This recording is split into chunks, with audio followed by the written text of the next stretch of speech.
Hello and welcome to the Lady Arcaders Mother's Day special, where we're hosting an extra long and extra cozy run of Mother 3 Any% English fan translation by Brooke Speedruns. I'm your first host and commentator for today, SchalaKitty. Before we begin the run, I just want to tell you all about who we are and what we do. Lady Arcaders is an all-women's gaming collective, and we welcome all women in gaming, speedrunners, developers, and casual fans alike.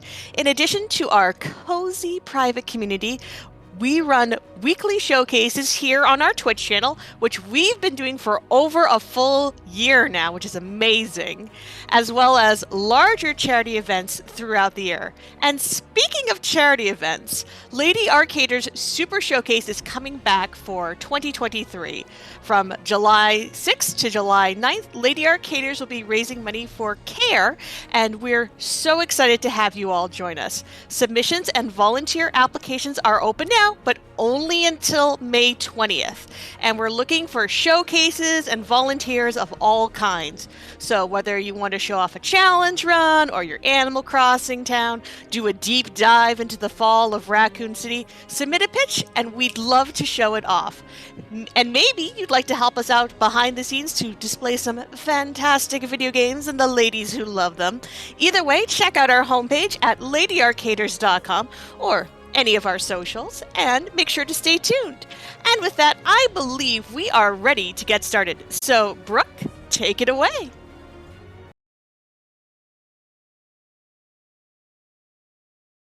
Alright, what's up everybody? I'm Brooke, Speedruns. It's gonna be Mother 3, Any% English fan translation. It's a very long run, so I'm gonna do something I don't normally do and have chat open during the run. So if you have any questions, feel free to drop them in chat. I'm more than happy to answer them. I'm really happy and passionate about this game. But yeah, I'm ready to go in 3, 2, 1, go. So, are we doing any special names? Or are we just I am not like doing special character? names. I'm doing one character for speed. For speed. So we got L, C, Lucas and Klaus, the two brothers. We got the dad Flint, who will be F. Inawa, the mother. H. B, the dog. Favorite food is A, because that's really fast. Favorite thing is 4. That's what I always do. Text speed, obviously fast. Window color, grape is the best. Okay, and we can begin. If I were doing like a quote-unquote real, like, marathon run with donation incentives, we'd probably have donation incentives for the names. But it's fastest just to have the one character names. So this is Mother 3 Any%. Not a super popular speed game, mostly due to that 7-hour estimate. There's two like really dedicated English runners, me and another runner named Gearless Robot, who had the record for 7 years until about a month ago when I got it for the first time ever. So that's pretty cool. Thank you. This game has a lot of cutscenes, and as such, we do allow turbo. I'm going to turn on the handy dandy input display for just a second. You can see I use Turbo L and Turbo B. These allow me to go through text quickly, and Turbo B allows me to cancel some options quicker as well. I'm going to turn off the handy dandy input display now.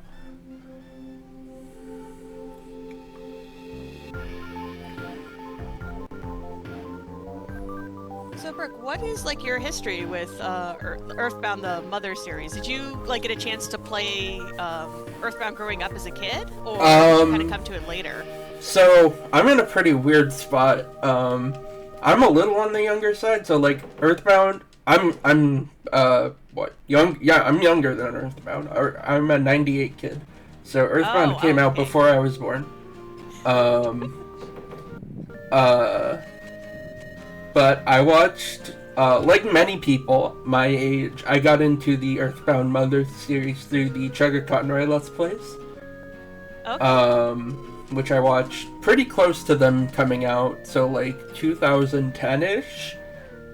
Okay. So I was like pretty young when I got into the series. So even though I didn't play it like as a release game, I was still pretty young when I got into it all. See, I was lucky enough to actually play it as a release game. That's awesome. As someone who, on the other end of the side, was born in the 1980s, it was actually my mom who was super into video games when I was growing up. My mom and my aunt.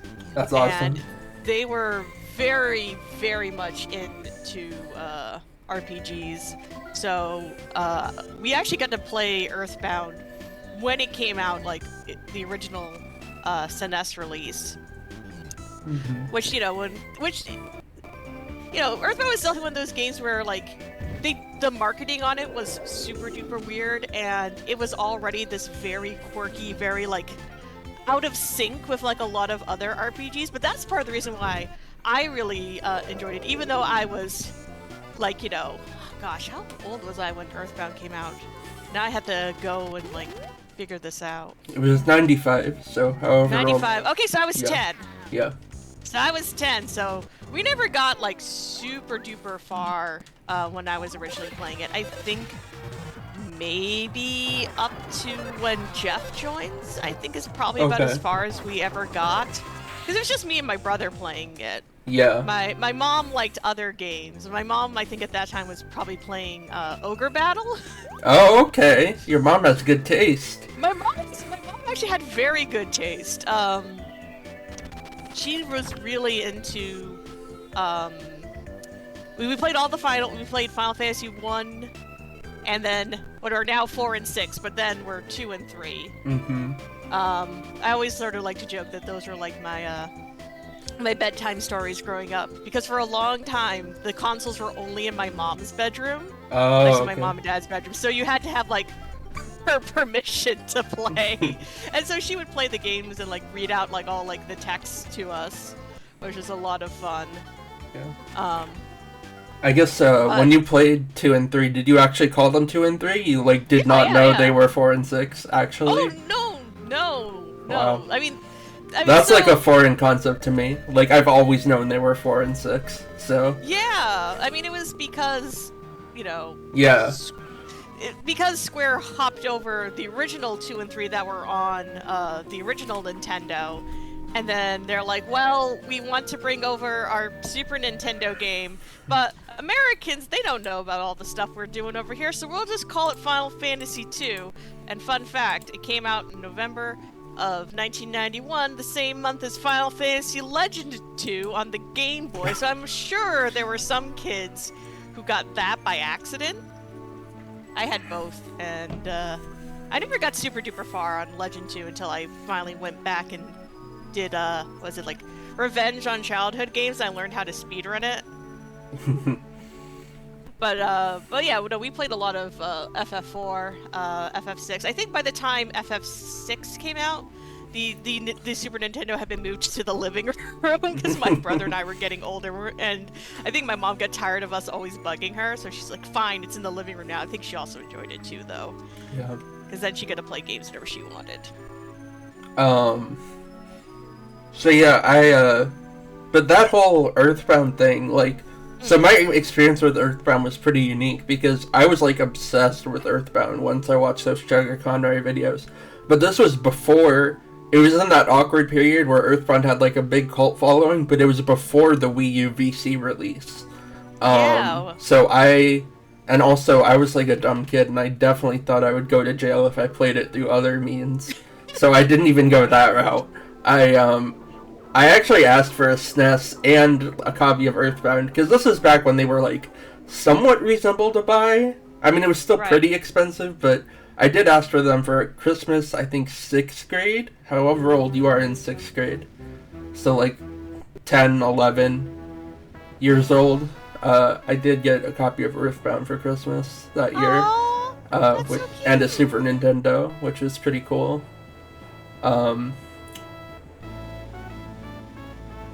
And Now, then have you gone back and played a bunch of like the sort of like the Super Nintendo classic RPGs? Yes, I have. I've played many of them. I have a friend who's playing a bunch of them right now, and he's getting recommendations from me. Ooh, He's nice. on Lufia 2 right now. Oh, Lufia 2 is a fantastic one. Yeah. Especially if all the time you can sink into like Ancient Cave. Mm-hmm. They have full Ancient Cave like tournaments if y'all ever get like into that Yeah. aspect of things. I know there's like a huge scene for that. So, story time in Mother 3, because things are happening. The forest is on fire, so this Mother 3 takes place in the island of Tasmeli Village, which has known nothing but peace and prosperity, like, pretty much ever. But suddenly these mysterious men in pig masks come, and they started a fire in the forest. So, Thomas, who's based on Paul Revere, I think. He's like the Paul Revere guy in the town. He goes around and tells everybody what's going on by just shouting. That is Paul Revere, right? Yes. Okay. Yes. I was about to look really dumb if I got that wrong. Okay. He goes to our house, Flint, who is going to be the protagonist of Chapter 1. This game does pro-tag hop a good bit. And he's going to say, the forest is on fire. We need someone who's big and strong and can help us.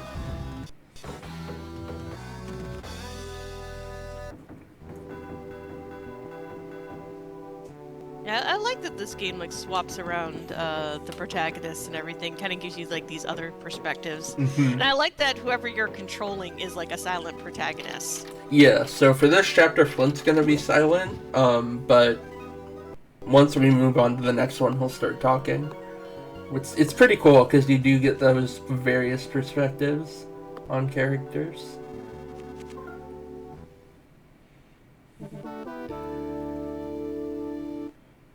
So Thomas joins our party. Ideally, we will not be doing any fights with him, but I may run into an enemy. Oh, we don't get to have Boney come with us? No, it's slower to take Oh. Boney here. I figured it was, but my heart was still like, but Boney. Yeah. This is Mapson. He's the local map guy. You're required to talk to him here to get a map. This is the only time in the game you're required to talk to him, though. So, say bye to Mapson, because we'll pass by him a few times, but we're never going to talk to him ever again, sadly. And now we go into the shrine, and this is where we enter the player name.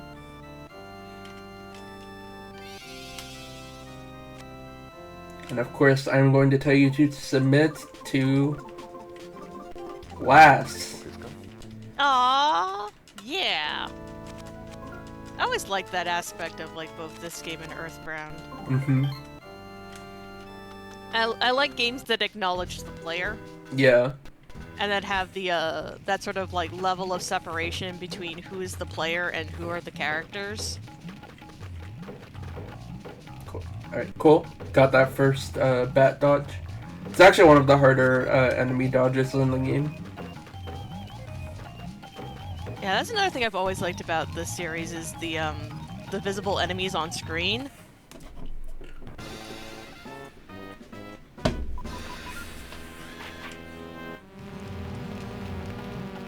So this mysterious big man releases the fireflies. So these fires on the ground will deal 1 damage to me if I walk through them, but more importantly they'll cause a little bit of lag, so I want to try and avoid running into them. That being said, it is better to run through the fire and take 1 damage than to hit an enemy encounter optional. So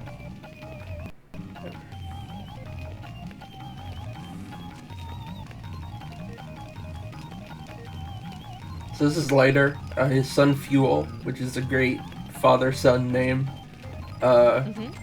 live in this shack up north, and Fuel is stuck in the shack.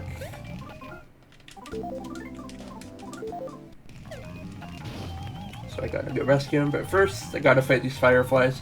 So this was Flint's first required fight. It's also the only time I'm going to use his swing ability. It's basically just his regular attack, except it hits all enemies.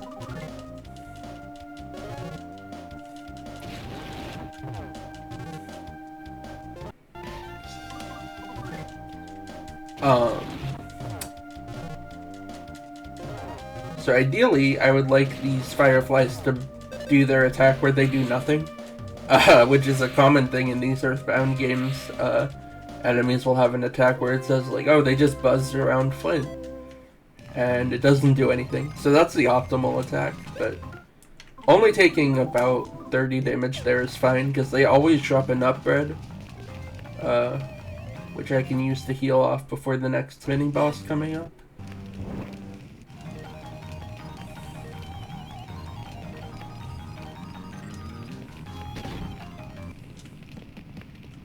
So for this fight, I'm going to strengthen up, which raises my strength. It's another one of Flint's 4 abilities.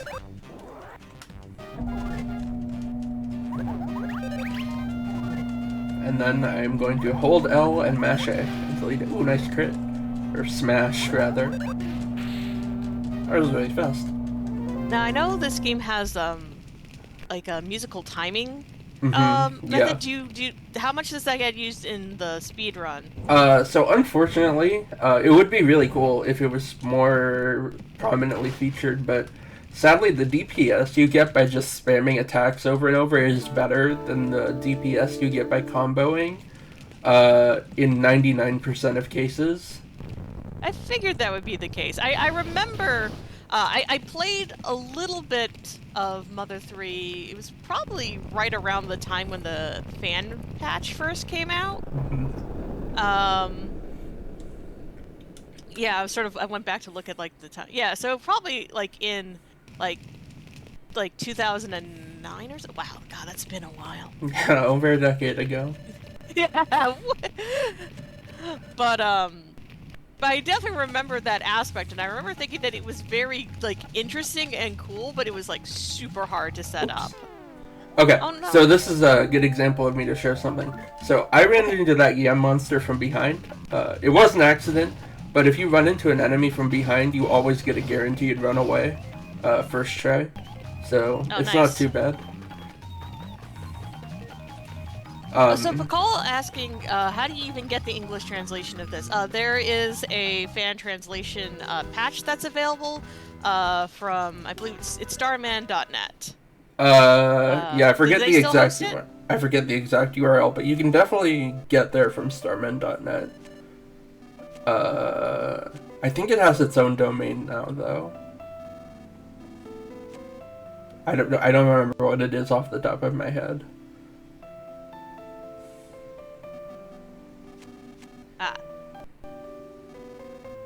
Here, I will. Yeah, it's now mother3.fobby.net. Fobby is spelled Fobby. So that will be the place to go if you want more information about the fan translation. Yeah, and they have full instructions on how to patch the. But yeah, reading up about this, I did a little bit of that earlier. It was there actually have been more recent updates to yeah, it, like so there's refining it and everything. Yeah, the 1.3 version was made by someone who's actually in the speedrun Discord for Mother 3, Lorenzone. They made some quality of life changes as well as some glitch fixes. Nice. Sadly, this game doesn't have any glitches that are useful for a speedrun, really, but there are some that you might encounter in like a casual playthrough. And the 1.3 version gets rid of those. Oh, that's nice. It's nice when, people can kind of take some time and do some quality of life changes. But yeah, I was reading up about this. Like, it's like this. The amount of writing in this game is like huge. I think there's like 1,000 pages worth of writing. Yeah. And apparently took like well over like 2,000 hours to translate. Yeah, and Clyde Mandelin, better known as Tomato, the person who did the translation, has written books on called the Legend of Localization series. Yes. You can buy those on the Fangamer website, I believe, unless they're sold out, in which case, never mind. But yeah, there's also the Legends of Localization website that you can go to, which has a lot of really good, like, shorter form articles as well, sort of explaining the localization process. And a lot of times they also will talk about sort of like different cultural things. Like, there's a fabulous article that's just all about Japanese first-person pronouns in video games. So there's some really fun niche stuff there if you are at all interested in translation and localization. And I believe the latest full book was on Undertale, which this game was a huge inspiration for, alongside Earthbound. Yeah. So if you're interested in Undertale at all, that might be a good read. Yeah, that's usually because it was kind of going in the other direction.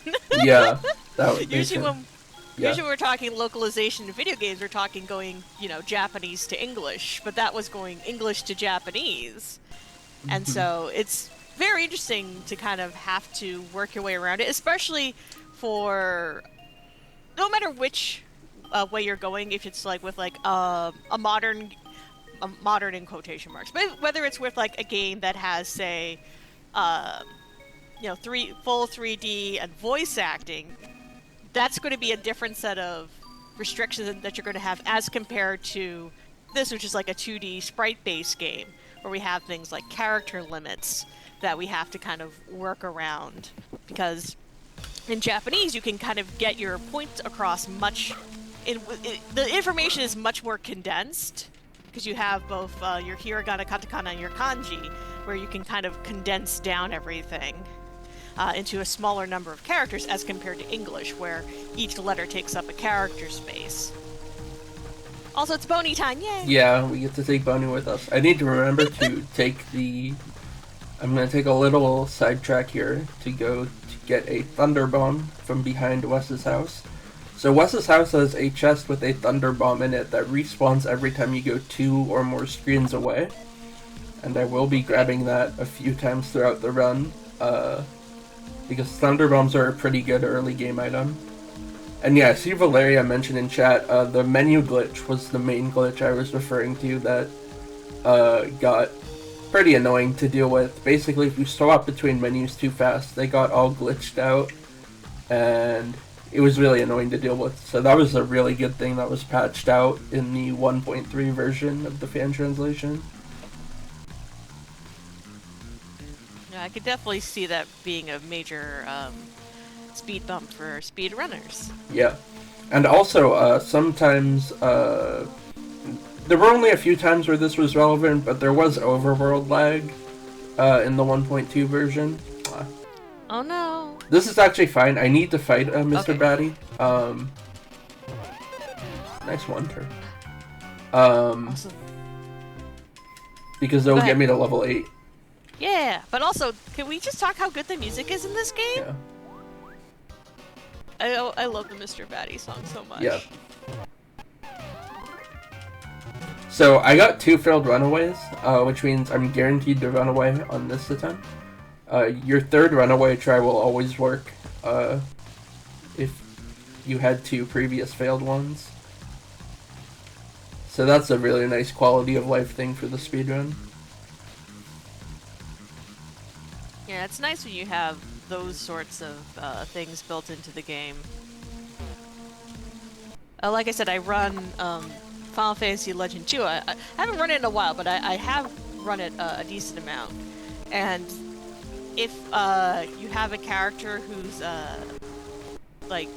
dead in your party, you then can basically immediately run away.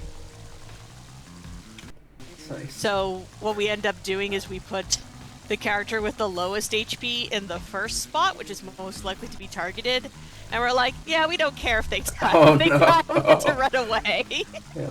So we have our sort of like our leading character sort of meat shield, where then like the characters we actually care about are further back in the party, so that way they're less likely to die, but they're also the ones who are going to be our damage dealers. Yeah.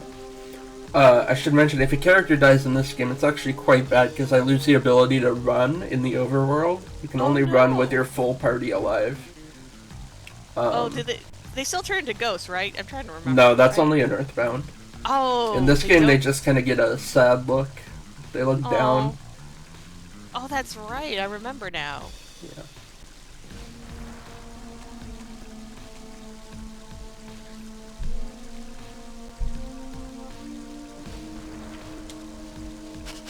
So, you could technically actually come here without Boney, but you do need Boney to trigger this cutscene.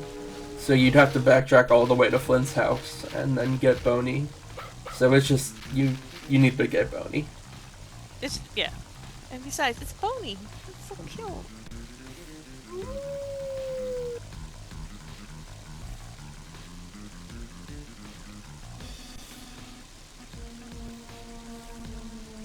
So at this point in the story, we're looking for Hinawa, our wife, and our two kids, Lucas and Klaus, who went missing on their way back from Alex's house, which is where we were in the prologue.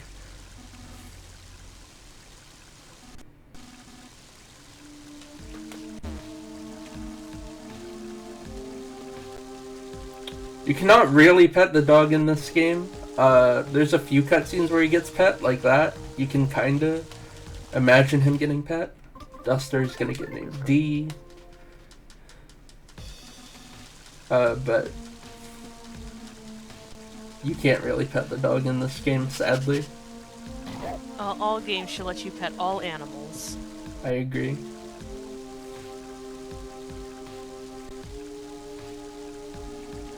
His little ribbon. Little ribbon's so cute. This is like the Boney. Well, there's gonna be a section in a couple hours where Boney gets another chance to shine, but this is like Boney's chance to shine in early game when he goes and gets Duster for us.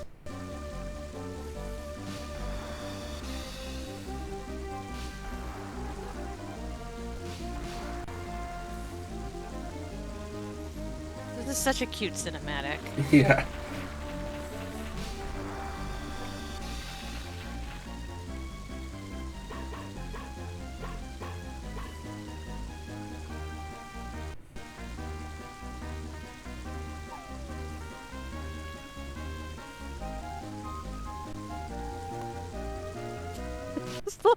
Just dragging Duster. Yeah.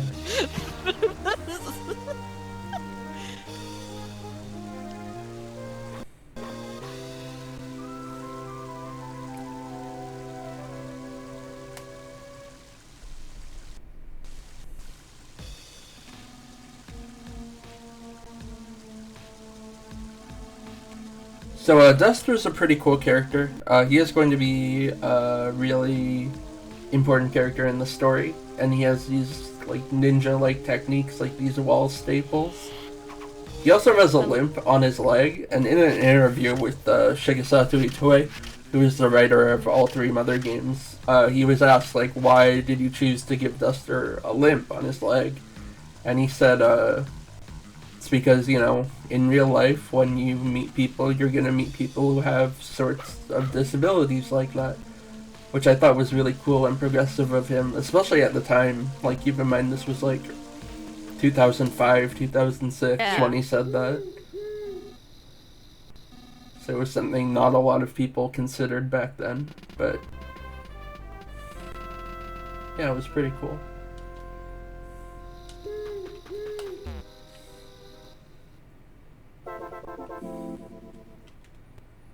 This is the first fight I'm gonna save before, just in case.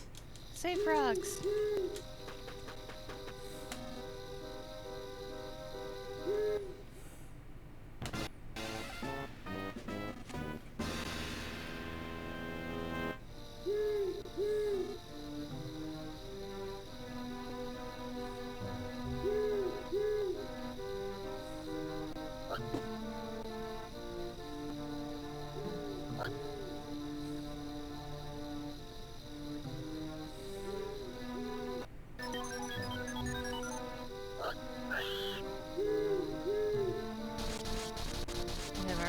Of the sort of strange creatures that the mysterious pigmen have been making. So Duster can also use his wall staples in battle. This is supposed to be your tutorial for that, kind of. And it stuns the enemy. Good, I got it. It has like a 90% chance to work, so it should work most of the time, but, you know, speedrunner luck, it often fails. Oh, yes.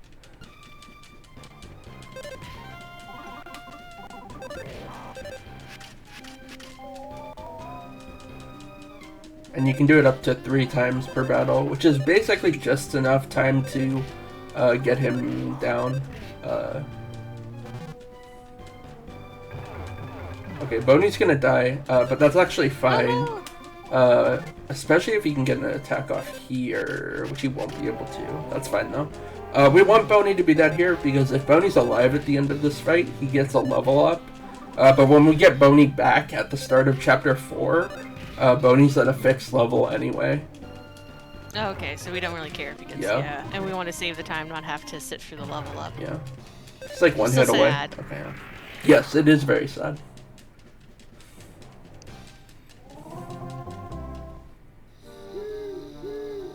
So if a character ever moves during a cutscene, so you saw Boney move there, they get restored to 1 HP, so I can run, thankfully. It's a nice another quality of life thing. Gonna do something interesting here and give a bunch of my equipment to Boney. This is because, like I mentioned earlier, we are going to get him back in Chapter 4. And once I have him back in Chapter 4, I'm going to want to sell those equips. It's basically free money. Yeah, exactly. So might as well use it.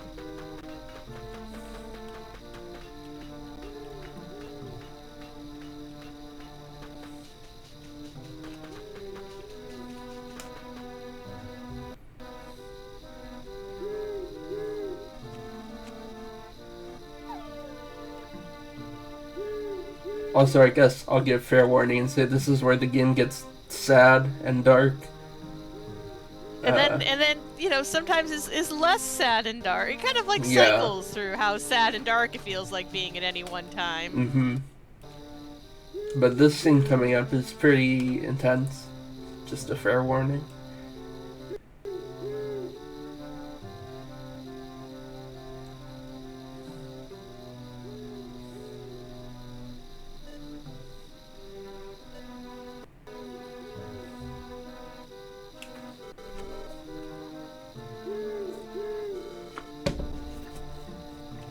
Of course, I've reset Chapter 1 like 1,000 times, so I am like desensitized to it, I guess. Yeah. You are immune.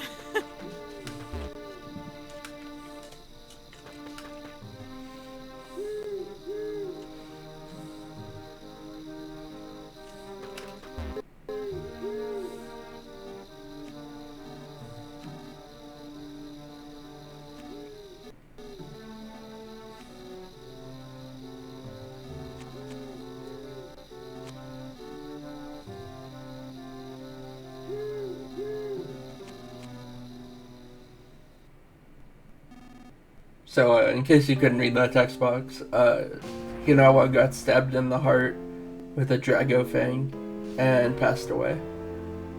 Which is quite sad. I mean, I remember, like I said, playing this and being a little surprised that they hit you with something like that hard in, like, Chapter 1. And, like, being like, oh, I expected, you know, like, the really hard, like, plot beats to start coming later, because Earthbound kind of does that, where it builds up over the course of the game, and it's sort of like partway through that you realize kind of what's really happening. But yeah, and then Flint's whole like breakdown here.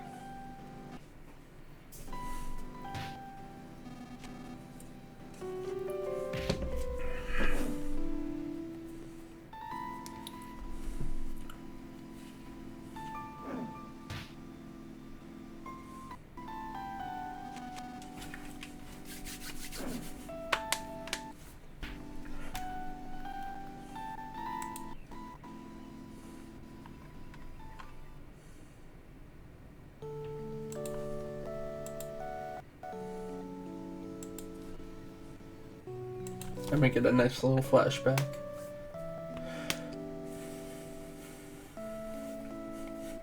But yeah, it's definitely a choice to sort of set up like a big emotional beat this early, because it also kind of lets the player know, you know, you're not going to be pulling your punches on this game. And given like the amount of time that this game took, like the amount of like revisions it went through, and yeah, I guess we can talk about that. For people who Yes. don't know, this game was originally supposed to be an N64 game of all things. Or, you know, there was a version of this game that was made for the N64. Yeah, which although it makes perfect sense, like looking at it, you know, like at the time that would have made perfect sense to go Super Nintendo N64. Yeah, because Mother 1, which we haven't talked about, was NES. So it would have made perfect sense to go NES, SNES, and N64. But I guess delays and stuff, and they just figured it would be best to put on GBA. Which I think the game is better off for it, because I love the pixel art style. Yeah, I mean, I've seen screenshots and everything of what they were trying to do on the N64, and they're trying to do. You kind of saw this in some of the concept art for Earthbound, that sort of like clay look, which, you know, they had like games on the N64 which already sort of replicated that. And they had some of those screenshots kind of had that vibe. But, you know, I definitely agree that GBA was definitely the smarter thing to do. And to kind of lean into keeping the same retro look through all three games. Because you see that evolution, you know, even though they're each on a different system, you see the art style, you're like, okay, yeah, this is a Mother game.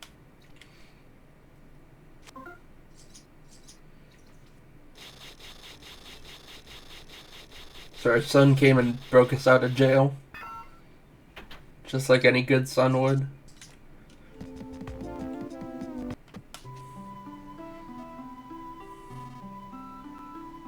What does they, like, don't they mention that they barely ever had to use the jail? Yeah, they said that's the first time anyone's ever been thrown in jail. Which makes you question why they even have one. But, I guess it's a just-in-case thing. Just in case. So I'm gonna visit the bazaar here. Okay. I'm gonna make another trip to the bazaar. I'm hoping to find a... grab the bomb, please. I'm hoping to find the better stick item. Better stick. Which will increase my offense. If I don't get it, it's not a huge deal. But it will make the final boss of this chapter a little more consistent. I talked to Wes here because he gives us a thunder bomb. And then I go behind the house and get yet another thunder bomb. There's actually only one required fight left in this chapter, but I have to do quite a bit of setup for it because it's a tough one. It's actually one of the hardest fights in the run, and the reason chapter 1 is such a big reset point.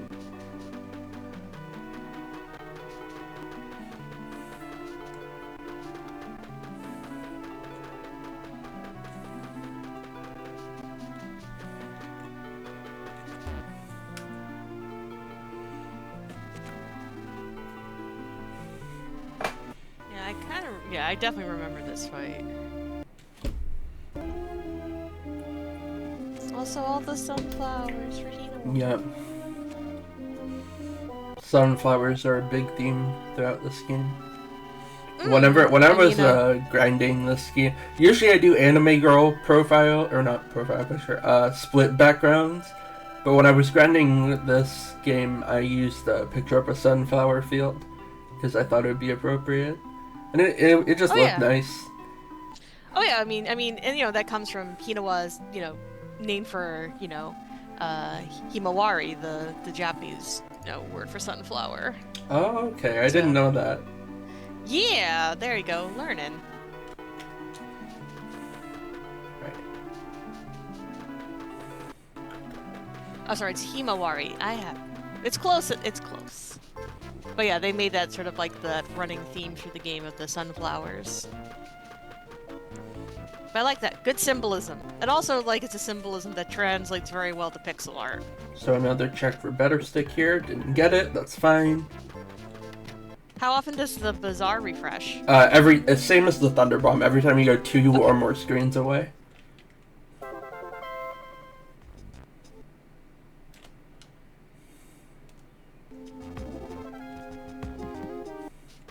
Now, does going inside count as a screen, or does it have to be like 2 overworld screens? 2 overworld screens. Ah, gotcha. Yeah. So it's not worth it to keep checking the bazaar again, because there is a pretty decent attack item I can get. Okay. But if I got the better stick, it would just be like a nice bonus. So I'm going to run into a mouse here. And throw this running bomb at him. This will get me to level 9. Or, wait.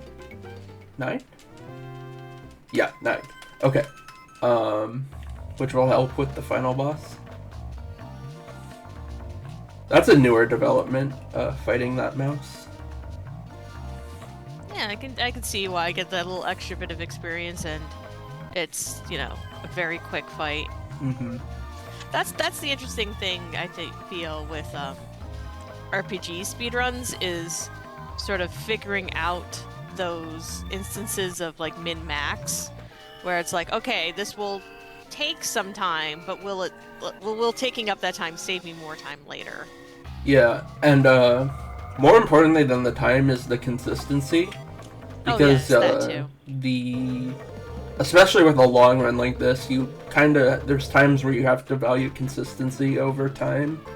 For example, I could do a zero Thunder Bomb strat on the Mecha-Drago, who is the final boss of this chapter that we've been alluding to. But it would be very risky, and I'd probably die. So I'm not going to be doing that. Yeah, we don't want that.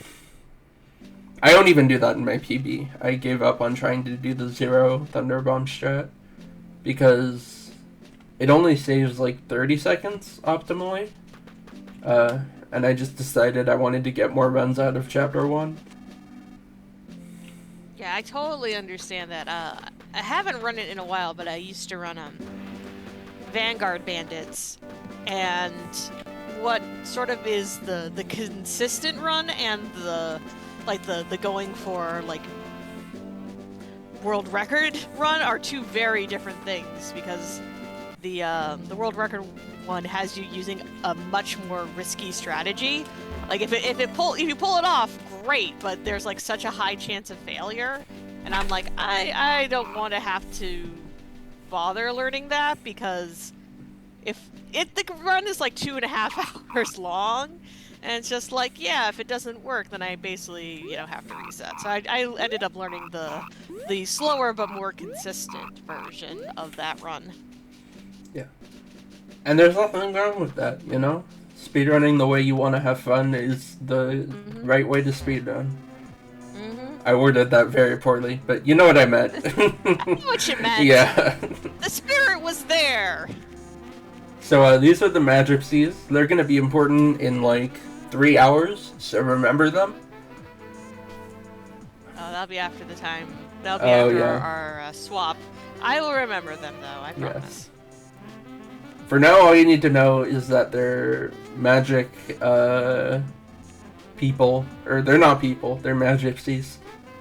They're basically like magic elders who have lived forever. And that's all you need to know for now. Gotcha.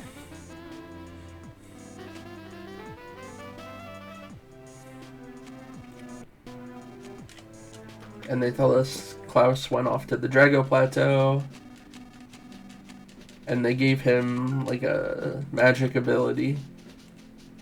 Which was not very wise or responsible of them, but oh well.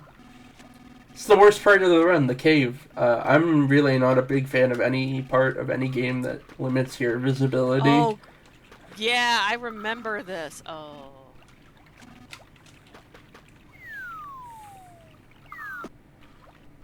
Yeah, I also do not like having my visibility limited. I'm like, this is I understand. The thing is, of course, is that you can sort of see where you need to go. It's one of those things where I'm like, I wonder, like, how much, like, you could turn up your brightness Yeah. on this section to be able to see. But the thing, though, is you wouldn't be stopping Alec from stopping you every, like, 5 feet. Mm-hmm.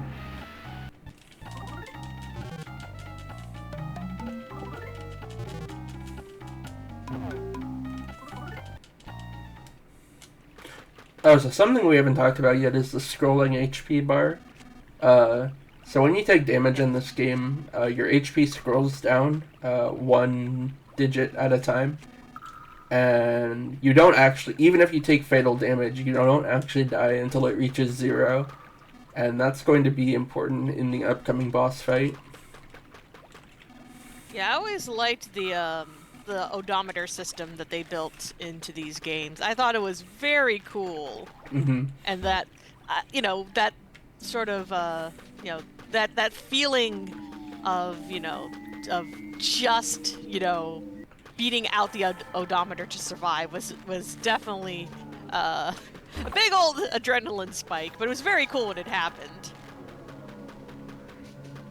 So these green scorpion guys are called Titanies. And ideally I can dodge all 3 of them, but it can be somewhat tricky. Okay, that's 2. Come on, buddy. Ah, dang. First try run away, though. Don't have to be skilled if you're lucky.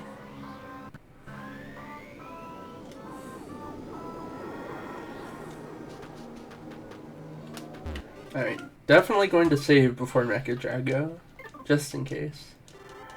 Oh, yeah, definitely always a good place to,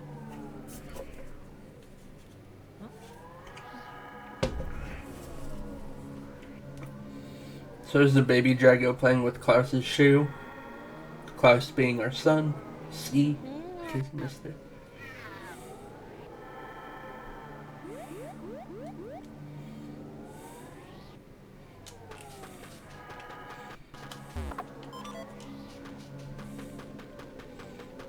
Alright, dodging these trees is actually quite tricky. Yeah, I got clipped barely.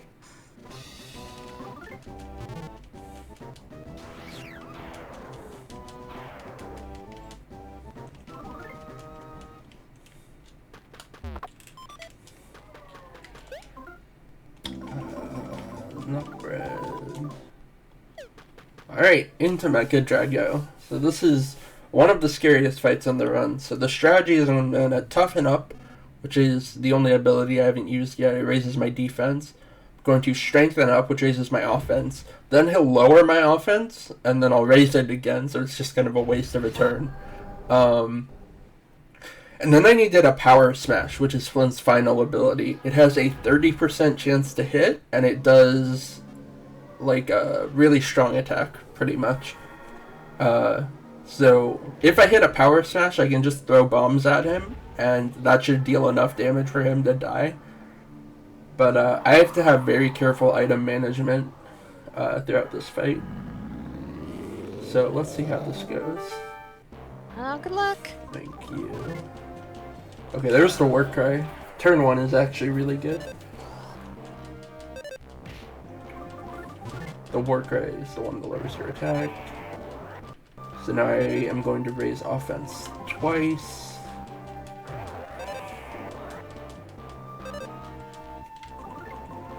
Drago Fang.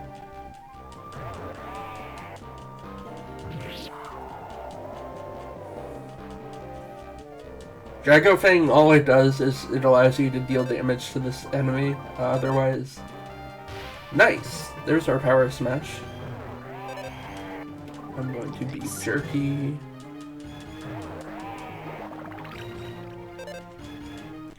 And now I start using the Flea Charm. That's fine. I have enough wiggle room now because I got the Power Smash first try that I can do that. Alec will also heal us throughout this fight. It's like the most useful thing that he does. I got the paralyzed. That's very good. Nice. That's, I don't want to say a guaranteed win, but that makes things a lot more likely. I'm going to beef jerky to be safe. And now I'm going to sprinting bombs.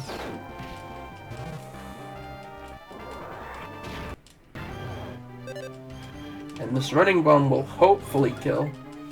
Come on. Nice. Okay. So, the Mecha-Drago is the only boss in the game that has, like, a desperation move. It does a really strong attack when it kills you. Or when you kill it. And it's basically a check to make sure because if you kill it, I think the threshold is 37 HP. You have to be above 37 HP when you deal the final blow, or else you will die even though you've won the fight. And it does not count as a win. Oh, I mean, I get it. I've definitely run into those situations, but at the same time, it's just like, really? Alright, so that's a really big sigh of relief that the Mecha-Drago fight went that smoothly. So I'm quite happy about that. Yay. Oh, you see the little baby. Yeah.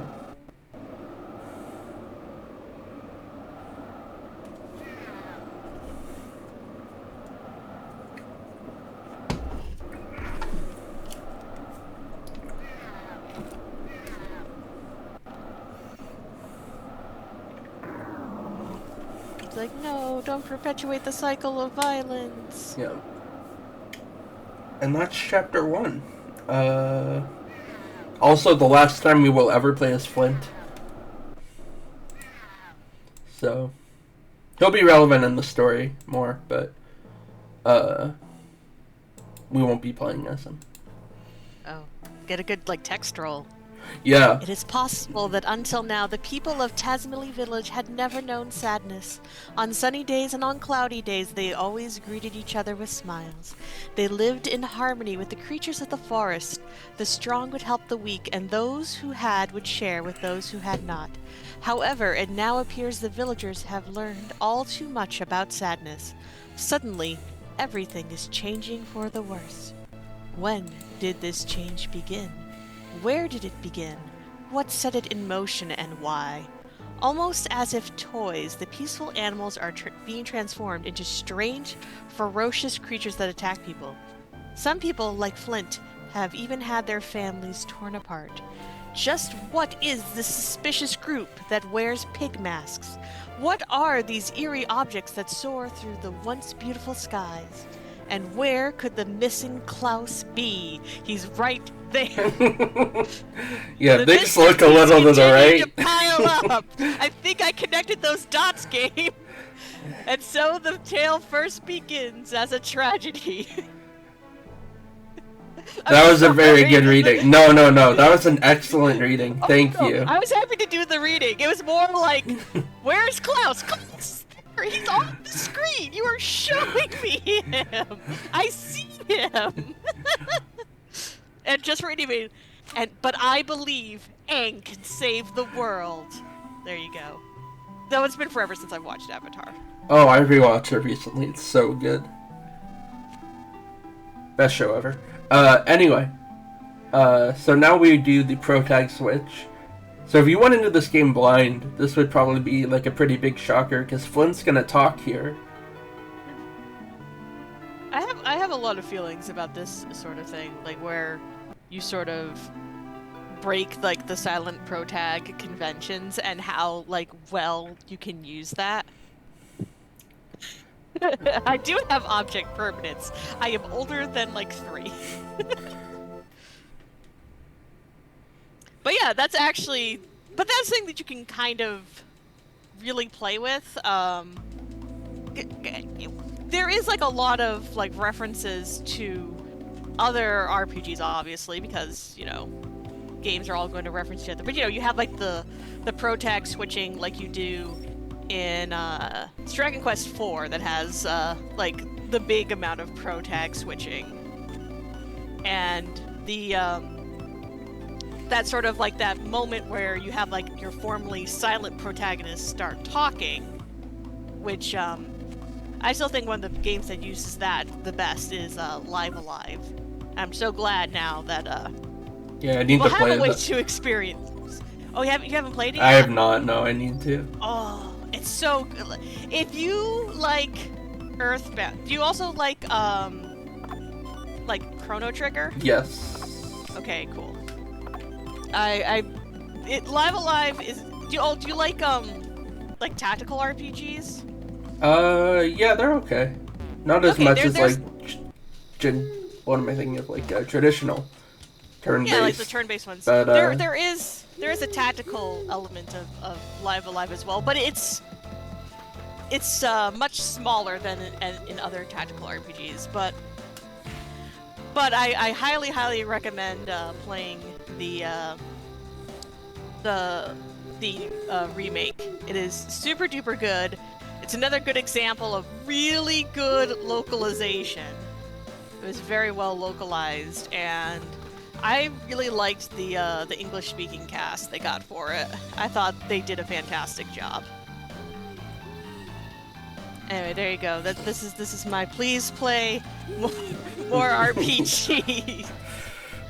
I need more time. That's the biggest issue. Same. I also need more time. Yeah.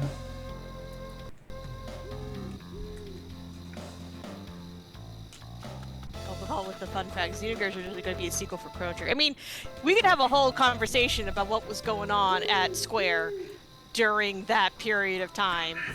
You know, we were going to get a Final Fantasy VI Part 2, but then Chrono Trigger happened. It's like a real fact. Didn't know that one either. Yeah, there's a really fantastic book called 500 Years Later, The Oral History of Final Fantasy VII, which also kind of goes into... it's actually really about sort of what was happening at Square at the time, more so than some of the stuff about FF7 in particular. Though they have... unfortunately, it never got translated, but there have been, releases of FF7, where it ends up usually being nicknamed early files, where they talk about some of the different development ideas they had early on, and you can kind of see ideas that eventually they might not have stuck in FF7, but they eventually ended up in games like Xenogears or FF8 or Parasite Eve, which were all kind of being thought about at roughly the same time.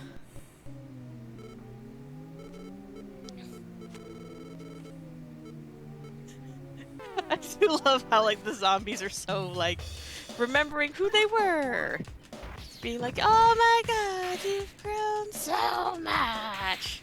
I'm trying to think what would be a good zombie voice for that. So this zombie fight is actually the one time in the run where I'm gonna try and get a combo. I got the combo, but I got low damage rolls, so it did not save the turn. So I'm hoping for... didn't get it.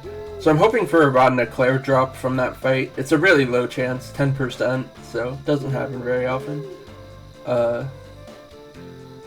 It's fine. And this is where the game tells you about sound battles.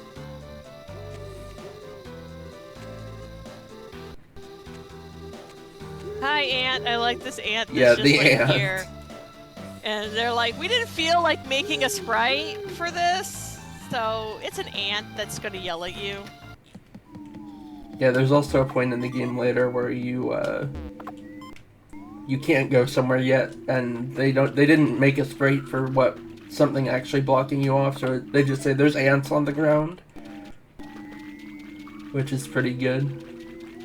Can't walk there. It's ant country. So I actually ran into that lobster on purpose because the runaway rate from the lobster is higher than that of the slugs. That lobster sprite's so good. That lobster is very much friend-shaped. Yeah. Also, Nightbot lies. My Twitch is Brooke speedruns. Oh, Just for anyone who has the power to fix that. I will see if I can fix that. I mean, I don't super care. I just wanted... Yeah. No. These are the things you should bring up, but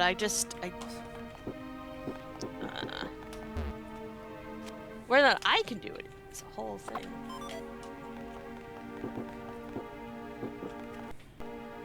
Alright, so I'm going to be fighting this ghost.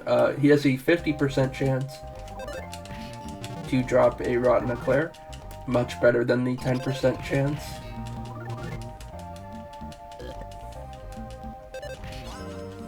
Oh, thank you. No, I don't know if it took or not. I am going to probably have to go poke around somewhere.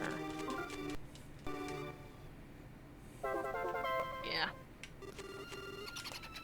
Let me try one more thing and then I'll go see if I can do any additional mod magic. Oh, it'd help if I actually, like, spelled commands properly. Hey, I did it! I fixed it! Yay, thank you. Yay! You're welcome. So I'm going to talk to this ghost, and I need 8 Rotten Eclairs. The Rotten Eclairs themselves don't do anything, except you can trade them in for the Rope Snake, which is why I needed the first one. But there's a ghost upstairs here who will trade Rotten Eclairs for a Beef Jerky.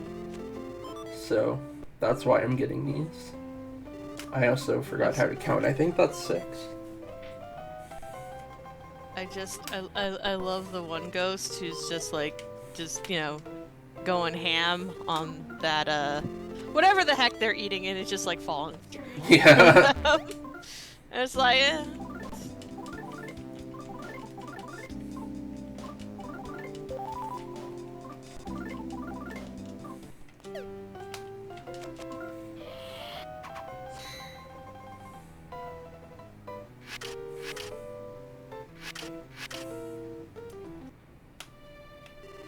So this is the ghost that trades Rotten Eclairs for Beef Jerkies.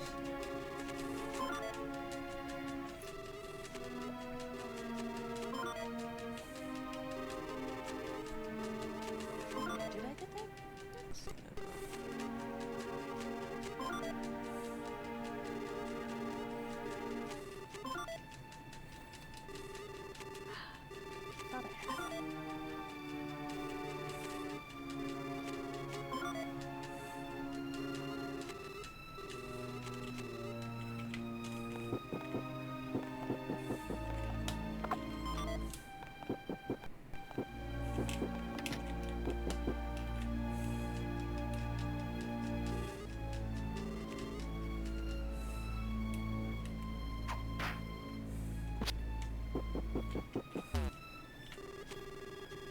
Alright, so this is kind of a weird thing. There's like an optional boss here, and he guards these better shoes, durable shoes, but you don't actually have to fight him to get them.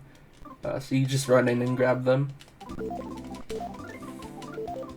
Fine. No one saw you did anything. No. Yeah, Saw I mean it's an abandoned castle, so it's fine.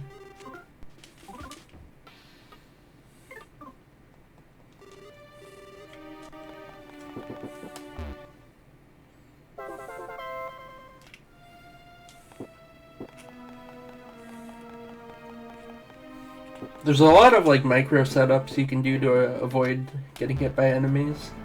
Alright, so this fight is the fight that will destroy the copyright on the YouTube VOD of this. Oh no! Sorry. Does it help if we talk more over it? No, I've never found a way to like make this not get picked up by copyright. Oh my gosh. YouTube, why? But yeah, this fight is quite annoying because we just debuff him, but our Duster's debuffs are inconsistent. Oh, gotcha. So, the scary mask is supposed to lower attack, but it just refuses to work.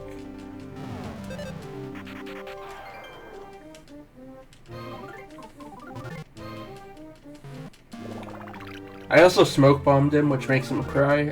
Crying lowers his accuracy by a significant amount, which is why he's missing so much.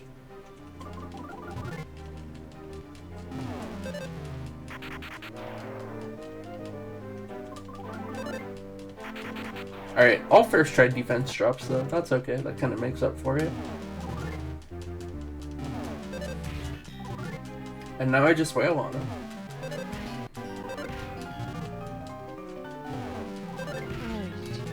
Okay, I'm reading chat.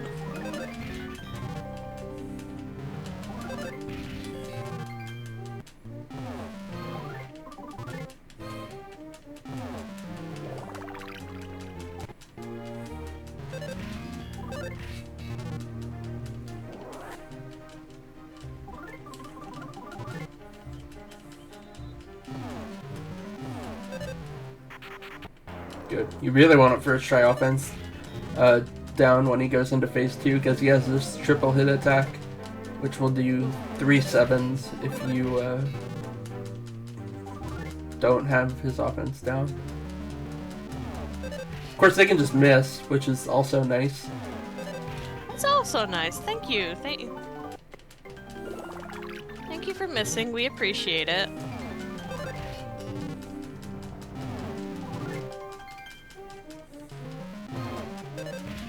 Okay, cool. Now, the boss that we skipped for the shoes, was that like the weird painting boss? No, the painting Oh. I also went right by it. Okay. There is a way to dodge him and grab the. Okay. I think it's the headband, bandana you get in his room.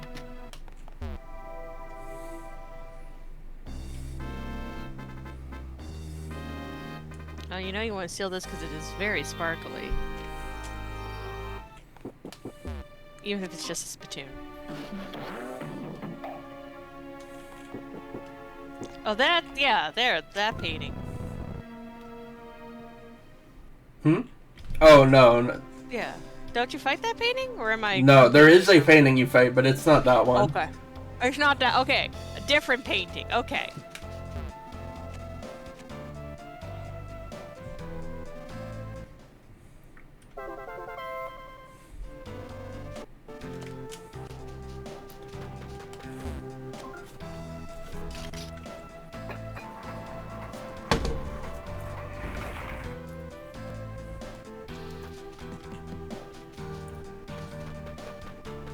So I used 3 jerkies on the Mr. Passion fight, which is a little more than I would have liked, but it's also about average, so I'll just live with it.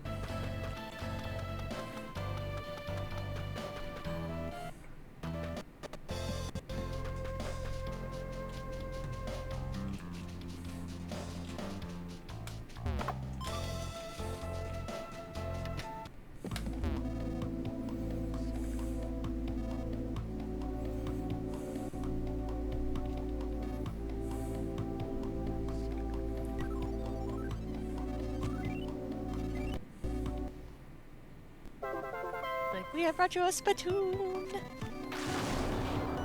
And he breaks it, which is not very smart considering what could have been in there, but, you know. Like, why? Why? Thank you, Crane, by the way. Thankfully, we did find this pendant, which Wes thinks could be a lead to the Princess of Oso Castle.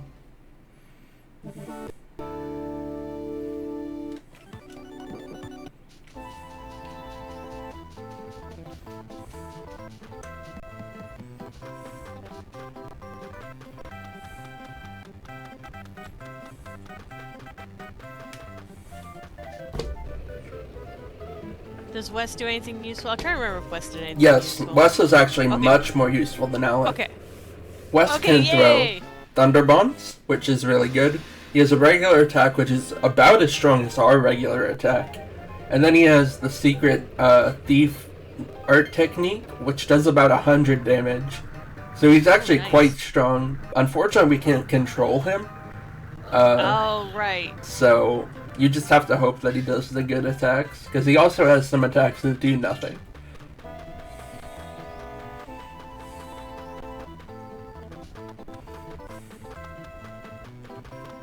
I don't know. I mean, as a speedrunner, I feel that we're not super into, guest characters who we can't control. Mm-hmm. It's like just I understand it from like a thematic point of view. Like, Wes is not going to listen to Duster at all. So it makes sense that Wes is not controlled by the player. So I spoke on the Clayman first try, good. But yeah, for example, Wes can throw a sock, which in theory can actually be good because it paralyzes the enemy. But because I already have him crying, he will not. He's not able to be paralyzed as well. Oh, there's you only have one status effect at a time? You can have two, but it depends. It's it's like a Pokemon, kind of.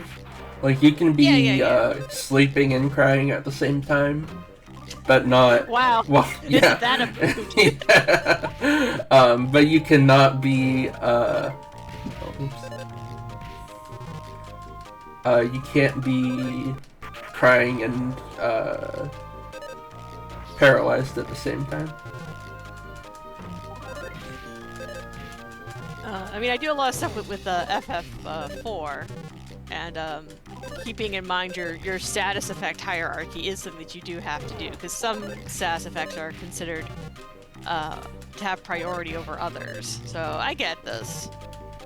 That's always an interesting sort of thing to build into RPGs, where you have status, and where status effects are actually useful and do things.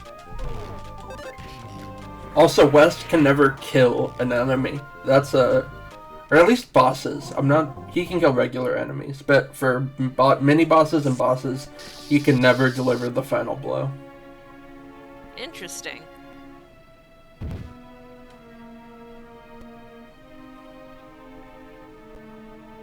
Right, so I don't want to do this, but to be safe, I am going to jerky here. Yeah, I got a really bad spawn. But, just get lucky.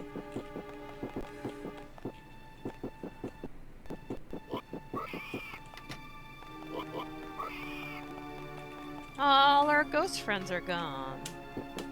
Yeah, they're actually all packed into one room now, which is...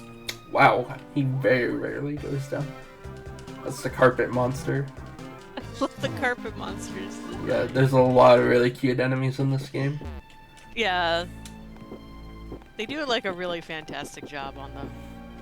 And so this is the scary encounter. There's no way to dodge these guys when you have Wes with you.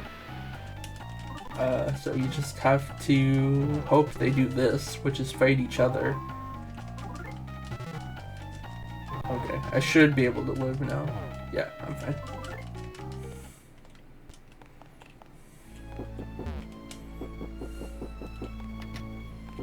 And then rest on the couch, and then it'll be time for everybody's favorite part of this game.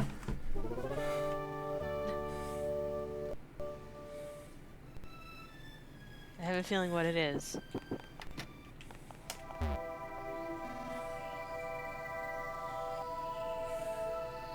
Oh yeah, Simon, we gotta do the dance, right? Yep.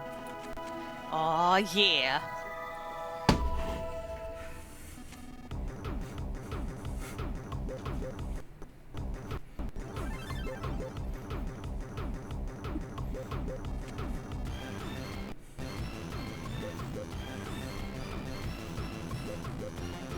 Like, I was just like, don't look at me shaking my butt! They were like, we are absolutely gonna watch you shake your butt.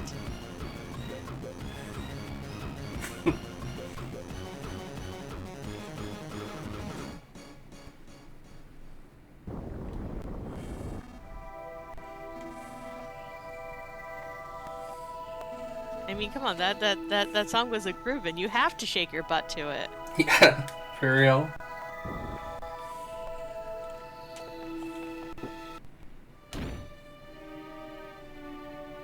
And here we meet Kumatora, the... Heck yeah! I love Kumatora. One of the strongest party members in the game. She's going to be really important throughout the entire run. I love the fact. Okay, two things I love. Okay, the gameplay and story integration. When you get her into the party, it will actually show that she had used the magic for that spell, which is really great. Also, I love the fact that they have Kumatora and her name is literally just Bear Tiger in Japanese, and I'm like, that's the best. That's fantastic. And when she's in a bear trap, nonetheless, which is even cooler because it fits her name. Yes.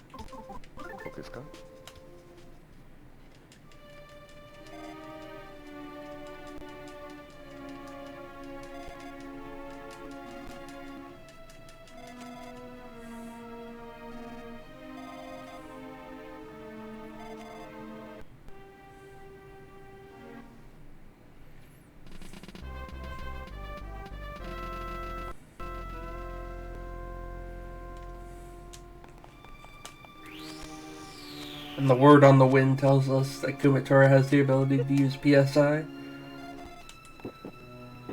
Which is just like, oh, unfortunate. Oh. This should be fine. How many times do you have to talk to someone that does not have a sprite in this game? That was at least 2 so far. You talk to the word on the wind one more time. Yeah, we talked to the ants. I think it's just those 2. But I could be wrong.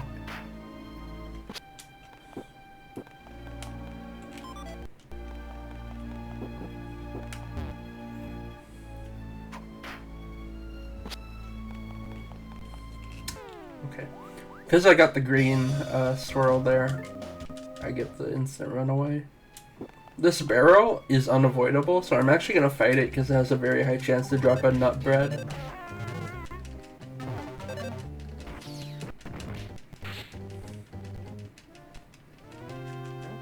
Yep.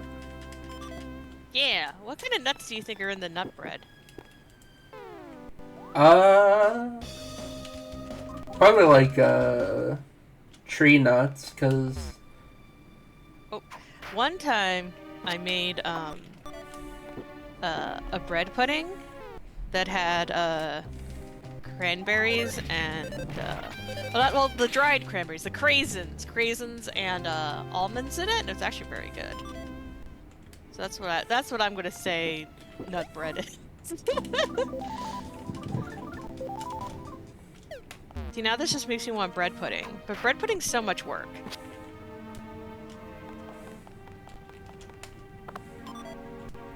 So these brooms will take you back to the bottom of the castle if you touch them. So you have to do very careful movement. Yeah. Frog friend.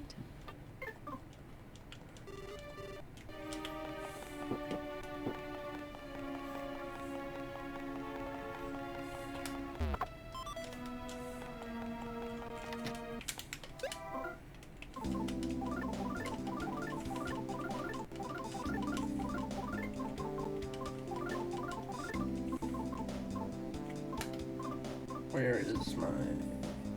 Okay, yeah.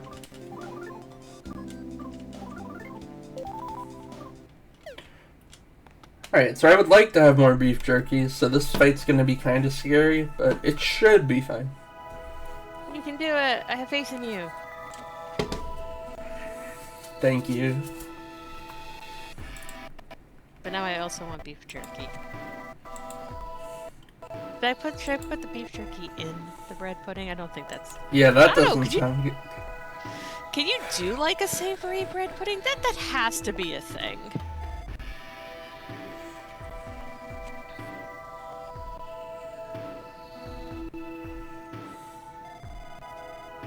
Oh yeah, you can do savory bread pudding.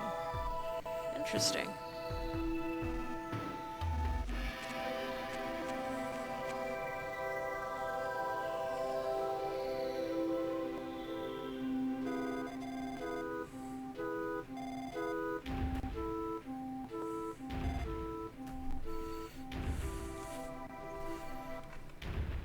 I know there's like a whole bunch of plot going on, but I am now like... No, it's okay. God, I don't feel equipped at all to explain what's going on. Because this game's plot structure is like very odd in how it's told. there's a bunch of pig guys and they're causing trouble, and that's like will get you through like 90% of the plot from what I remember. Yeah, there's this egg and it holds all the secrets to everything, but we're gonna forget about it for like an hour after this fight, and then we're gonna talk about it a little bit, and then we're gonna forget about it for like 3 more hours, and then it'll be important at the very end. I like all the skulls. Skulls are a great choice with the decorating. Let you know exactly what's going on. Like as soon as you get in there, you're like, this ain't like a welcoming place where they're going to have delicious savory bread. All right, Oso Snakes. This fight is one of the fights that's dependent on me getting off a quick smoke bomb.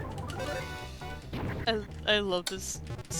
I do remember like how like terrified I was of this boss fight, but I love the sprite so much. The sprite is so good. Yeah, with his That's little just tongue. such a good, like, hey there, what you doing? You here in my lake? Guess what I'm gonna do? I'm gonna eat you and spit out your skull to add to my skull decorations. The game is not cooperating today. Come on, game, cooperate.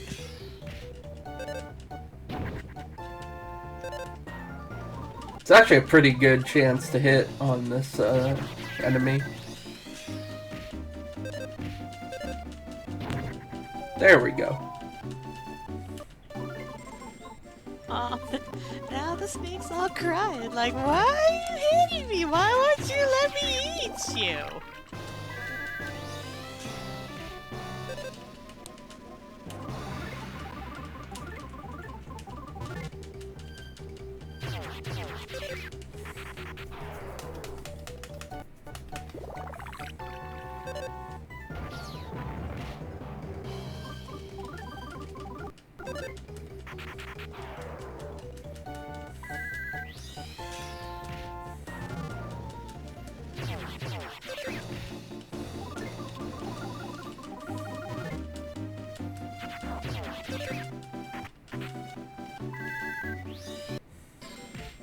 Yeah, watching this fight in a speedrun is just like, it's so fast.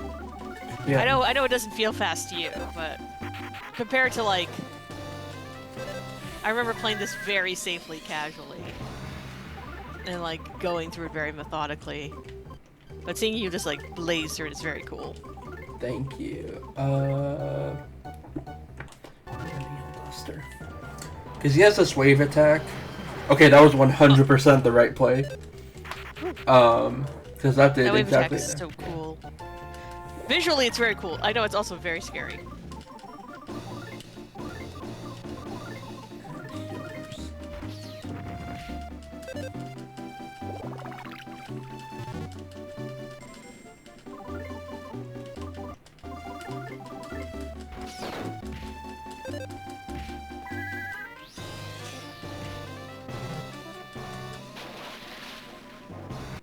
Should be pretty close to going down. Yeah, if he does another wave, that means he's close. Kumatora needs to survive this fight because she needs the level ups. Right. To get PK Thunder for the next fight she's in. Uh-oh, now things are really scary. Oh no. Okay. Ooh. Never didn't have it. So that was slow, but we're alive and Kumatora hit level 12, so well, I'll take that.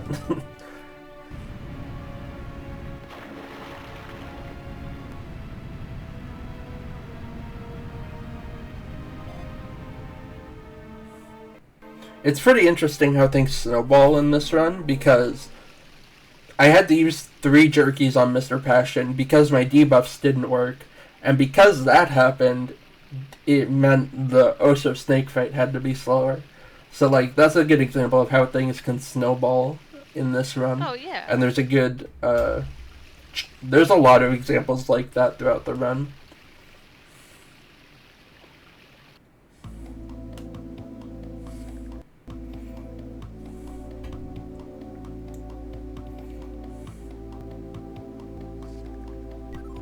well, so that is sort of, I feel, part and parcel to RPG speedruns in particular. There is sort of what you would consider to be the perfect version of the run, but you're hardly ever going to get that due to RNG. So you have to be very adaptable, and you have to kind of think on your feet, and you're usually doing that with a lot less resources than you would have casually, because you're not stopping to get like extra items or extra levels or anything like that. So this is why I deeply appreciate the art of the RPG speedrun. I would not normally grab that peculiar cheese, but because I used all my beef jerkies, I'm gonna grab it this round. But yeah, what you're saying is totally true. This run, and the reason I love this run in particular is because there is so much thinking on your feet, especially in like later game boss fights.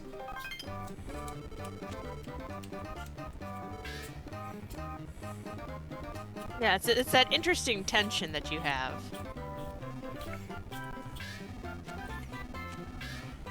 Speaking of RPG speedruns, the RPG Limit Break games list does come out today.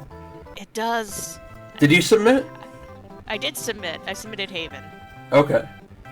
I submitted this and The World Ends With You, so... Oh, nice. Good luck. Both fantastic choices. Good luck to you as well. Yeah. There's a decent chance it comes out during this run. Ooh, I get to do the yeah, do a read, if you wish. The mysterious group that has been tinkering with the forest creatures in an almost toy-like fashion has finally commenced its plans to alter the town, the lives, and even the hearts of the people. It seems as if a grand scheme of some sort is hidden behind the actions of the suspicious peddler who has recently arrived. However, not everyone is content to sit quietly by as the enemy continues its odious attacks from every angle. Flint, whose family bonds are torn to shreds, Wes and his son Duster, the Thieves of Justice, Princess Kumatora, the mysterious girl who suddenly appeared. Destiny is bringing together those who would use their power for good. And what has become of Lucas, the crybaby? ... question mark. Odious attacks is a very good term. Yes, I agree with that one.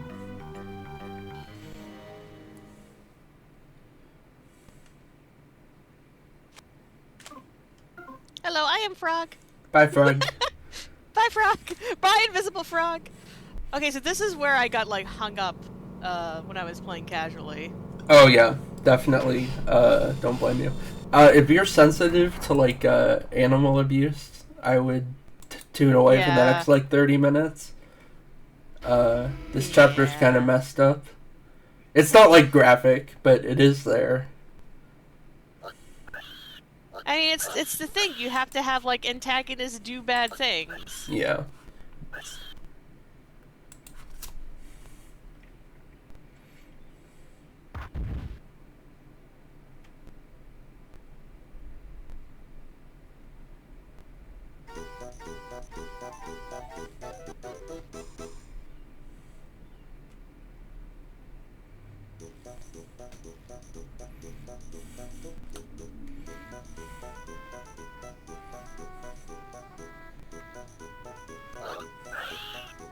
This is definitely the chapter that is the most, and now for someone different.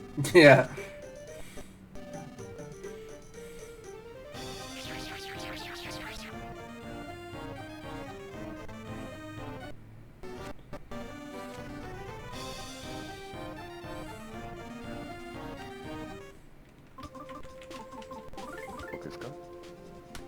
That's right, it's Salsa the monkey, right? Yeah, Salsa.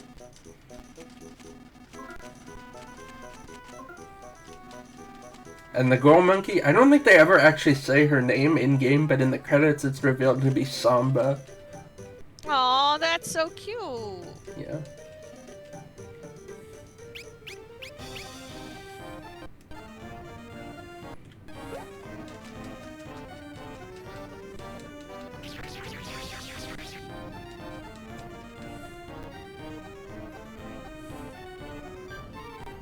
It kind of makes sense that we wouldn't, like, learn it from, Basad, our, new terrible boss. Yep. Same as the old terrible boss.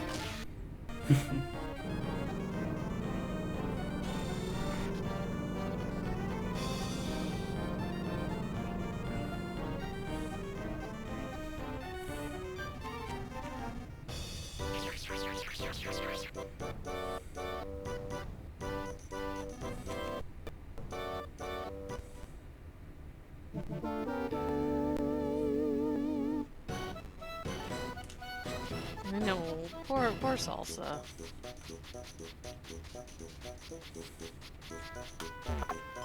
So Salsa is just a monkey. He's very weak, level 1. So I am going to fight a sand lizard to get up to level 2.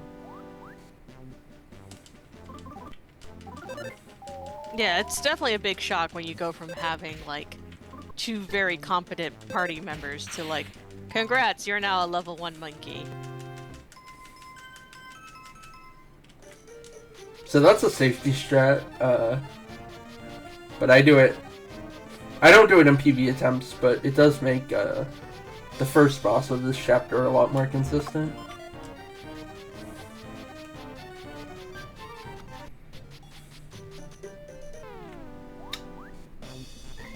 Please run away. Please do nothing. That's unlucky. Should be fine though.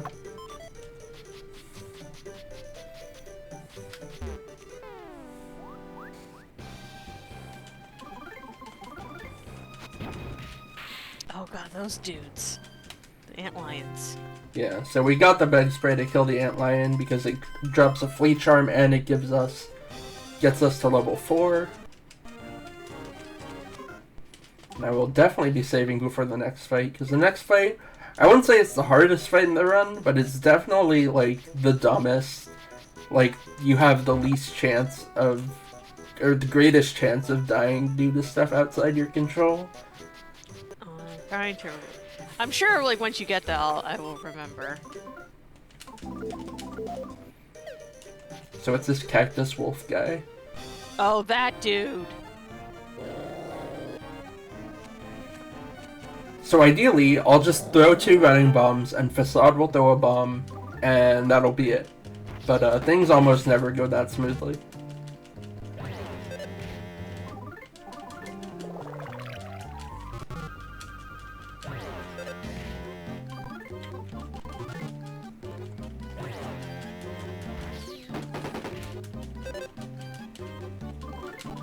Facade! Do something! So now I just defend. Oh no. That crit was not good. Come on, Facade! Come on, Facade. I think one more attack will do it. Cool. Oof. So yeah. Facade actually did something. Very close to dying there, and it would have been 100% not my fault.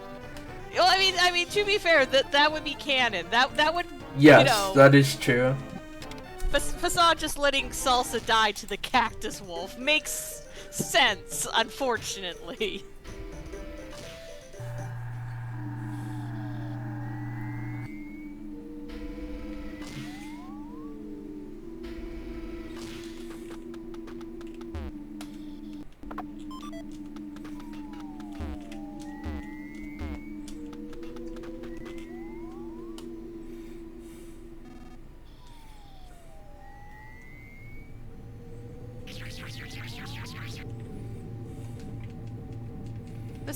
Salsa was looking, the camera just hadn't moved.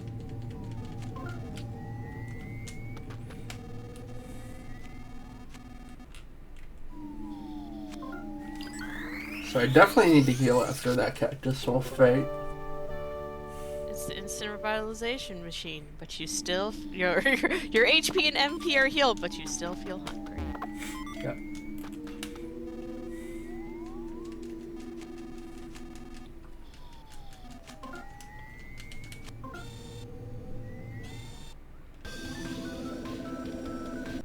Which came first, Earthbound or Chrono Trigger? Ooh, that's actually. Because they're the same year, I think, right? 95. They're really close now that I'm thinking about it. Because the instant revitalizing device is in Earthbound as well. Let's see. Earthbound. I think I had to do it by Japanese release dates. Okay. Yeah, that's true. Was August 1994. No, Chrono Trigger definitely, I feel, came out later then. Yeah, 1995. March 11th, 1995. So Earthbound came out first. So I'm pretty unlikely to die to this upcoming fight, but if I do, it would spawn me back in the desert without the bean, pork bean, so I'd have to manually walk down the highway, and that would be very slow. Oh, yeah. So that's why I choose to do it like that.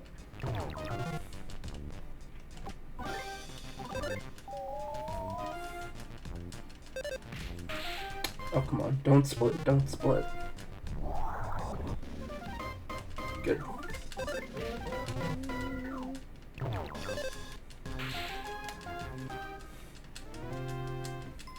So if he splits there, it spawns another one.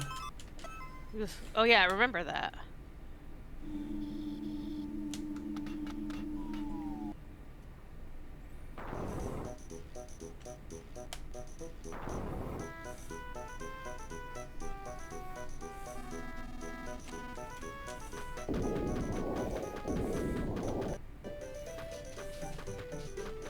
And this is where we find out that this chapter and the other chapter are kind of happening somewhat simultaneously. Yeah, it's a really interesting dynamic.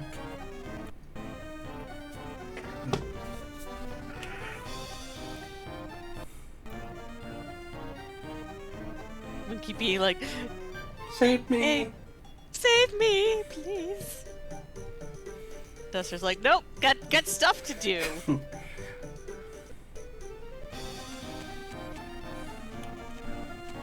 Oh, this is where everyone learns about money, and we are introduced to the true villain of Mother 3, capitalism. Yep.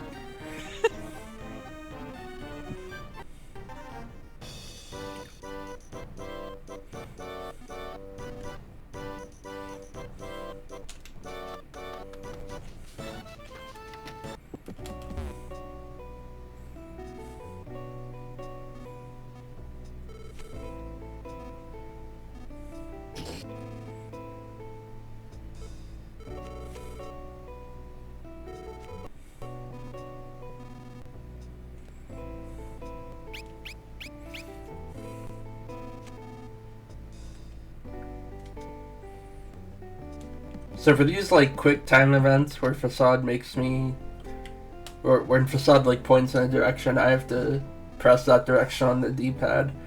And I use for Turbo, yeah. I use a SNES ASCII pad, which does not have the most reliable D-pad. So there have been times when I've definitely pressed down, but the game reads it as right. Oh. And it's quite annoying. Need to get a new one. This one. The turbo doesn't even work on half the buttons, so... I know that, I'm like 99% sure the 8-bit controllers support turbo. It's a little bit different, it doesn't have like the physical switches like I know the SNES ASCII pads do.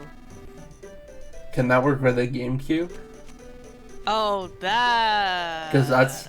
Yeah, my setup is I run the ASCII pad through an adapter to the GameCube.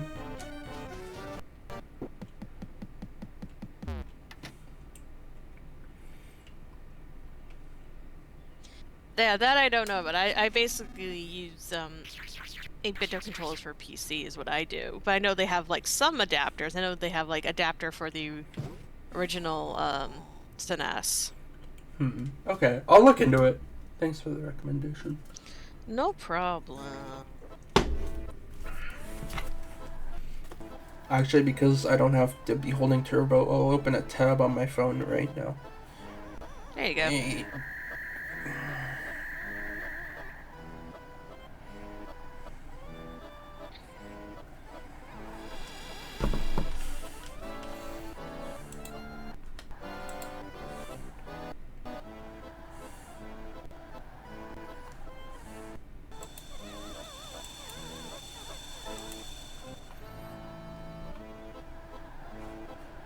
Continuing just more poor salts.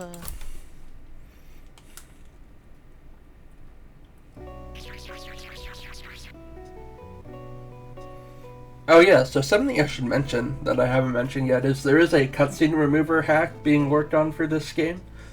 Oh, neat. That will make running it a lot more tolerable.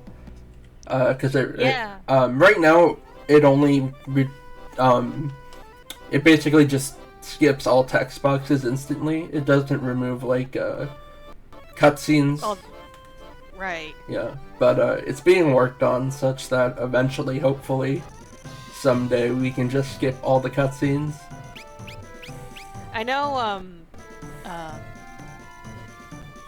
before Crisis Core Reunion came out, I had seen the speedrun, but, you know, that's like another, like, I don't know, I think like 5-hour-long speedrun, but I think, Reunion, I believe, is only like about like 90 minutes, because you can skip all the cutscenes. Yeah. So I definitely, when I have the chance, I kind of want to sit down and learn it. Mainly because I love Crisis Core, and even if I won't ever be super duper good at it, I would still be like, yeah, I can still be on anyone's couch and just talk about Crisis Core for 90 minutes straight. I'll do that even if if I didn't know the run, I could still do that.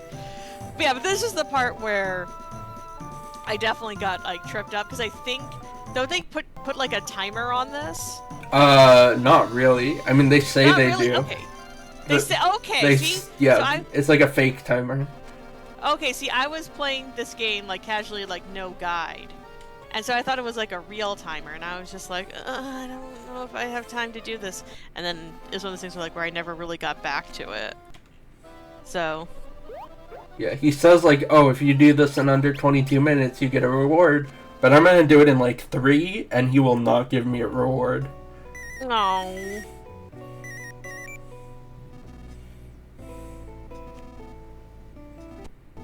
And yeah, I think he says if you do it in over 25, you'll get a punishment, but there's no real timer that tracks your time.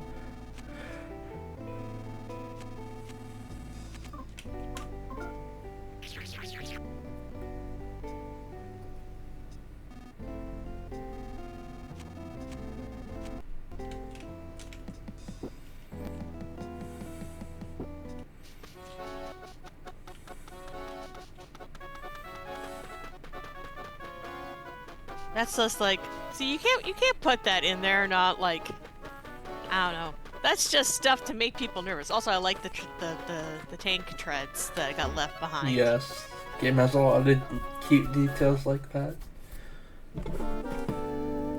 Yay, it's the happy boxes. So sadly, when we're holding a happy box, you can't run, you have to walk.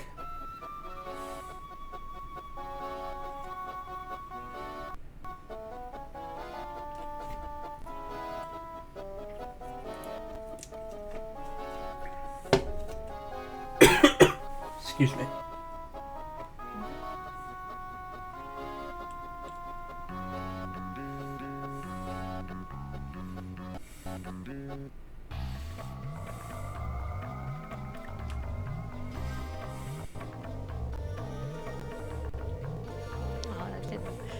Overworld mouse sprite's so cute. Sorry. Yeah. I keep getting distracted by how cute all the sprites are.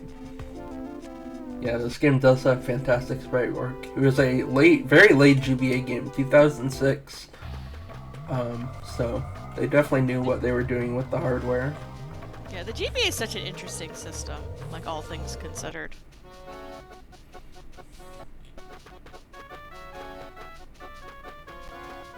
There's a lot of like really fantastic games that were released for it. Yeah, and they're putting them on Switch, which is awesome. I'm glad that, you know, there's definitely more of the passing games down kind of thing. I mean, obviously we could have a whole conversation about how, yeah, like the details of it. Oh, but also like how Earthbound and Mother 3 are like two of the games where, you know, you sort of have, we'll just say, fan-led game preservation. Yeah. Really benefited them. and kept them from being really like lost to time. Yeah, I also agree with Pakal. GameCube games on Switch, please. Yes.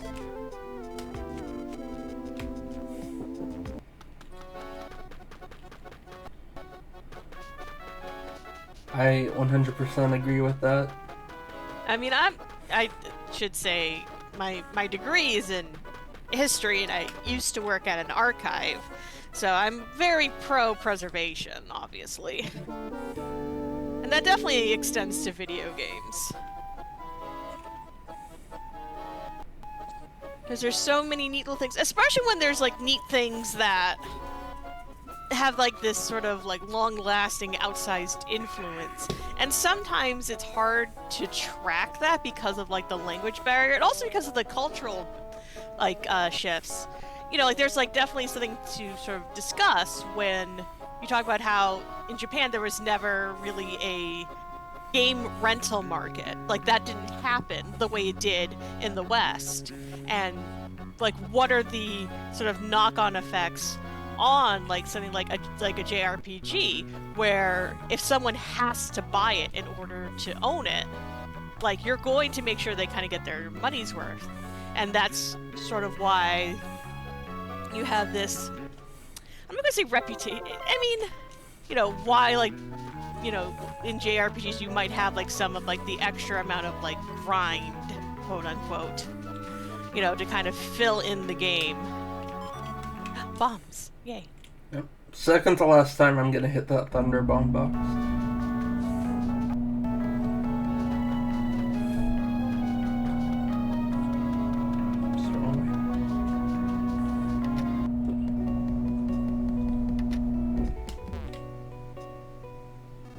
So he says 25 minutes, too bad. Even though that definitely... Yep, does not matter how long it actually took you. Okay. Well, I guess that's good. But I remember having, like, anxiety over that. Yeah, I definitely don't blame you. That's where I stopped. Because I was just like, I don't have time. I have to, like, figure this all out. And then, like, I never got a chance to really get back to it. Because, I'm trying to think of, like, when the fan patch came out. What was I doing at that point in my life? I think... Wait.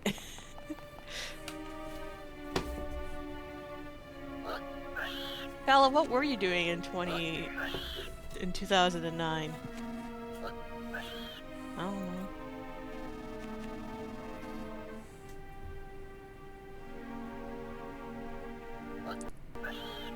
The way I'm figuring this out is I'm going to go look at my own resume. Let's see.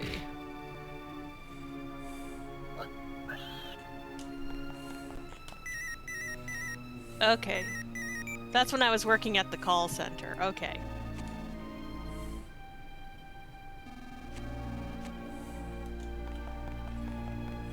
But yeah, I like this where we're sort of like revisiting you know, where we kind of just were. And we're gonna see it from an alternate perspective. We're also gonna see the dance again. The dance! Except this time the monkey's gonna do it. Oh, oops. It's fine.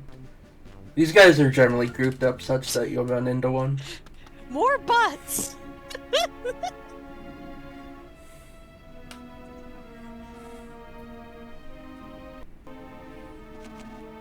Alright, D-pad, please work. No! Come on. You literally just press right, Brooke. Thank you. Okay.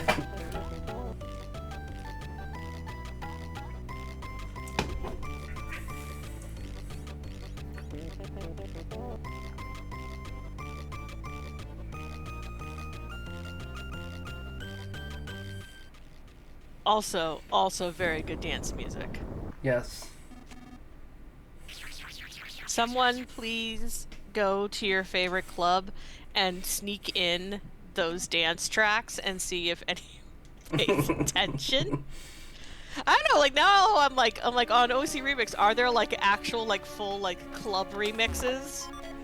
I wonder. Like that feels like something that should exist. There are Final Fantasy dance remixes. We can get some Mother 3 dance remixes, I feel.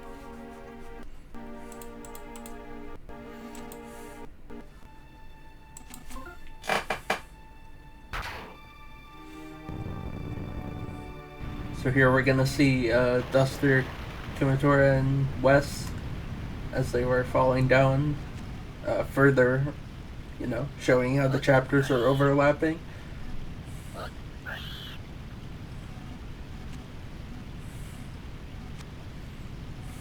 Like the after them, go after them! Like, geez, buddy, calm down.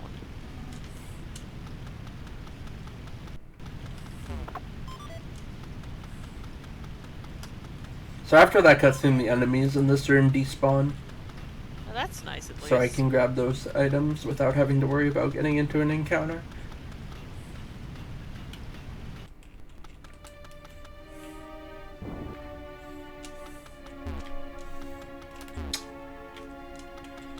Move, thank you.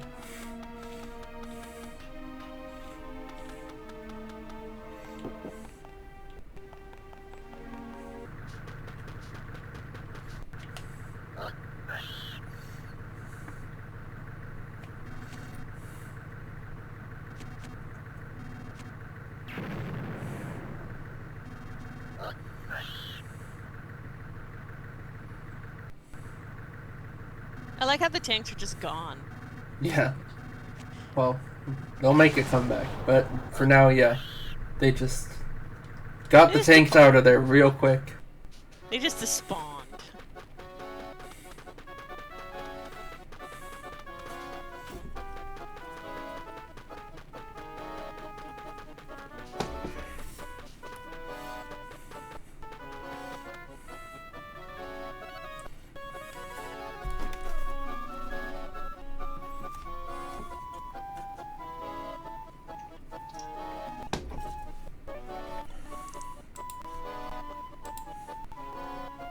And now we catch up back with the end of the last chapter. Yeah, really cool.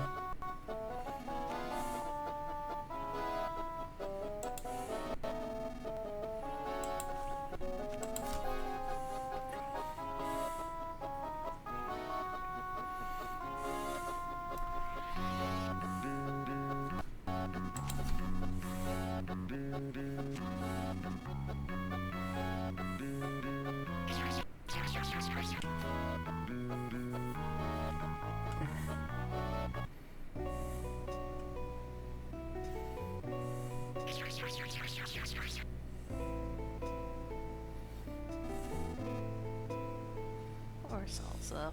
So like, that's what this chapter should actually just be titled, as Poor Salsa. Yeah. Thankfully, it is almost over. Yay. Salsa will be freed soon. Yay, Salsa.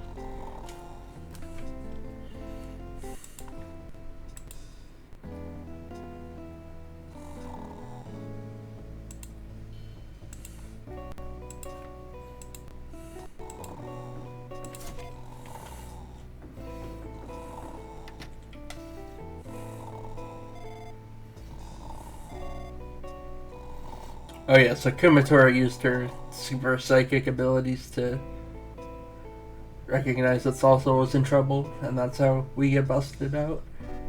Heck yeah. That's why she's the best. Yeah.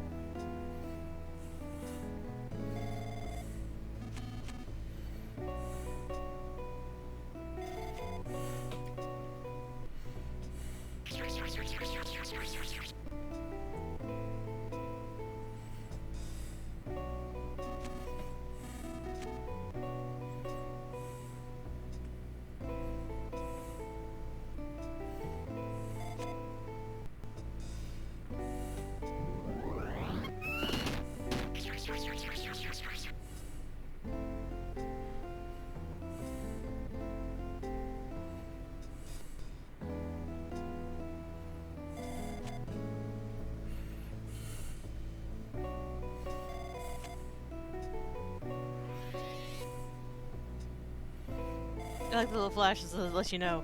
Psychic powers.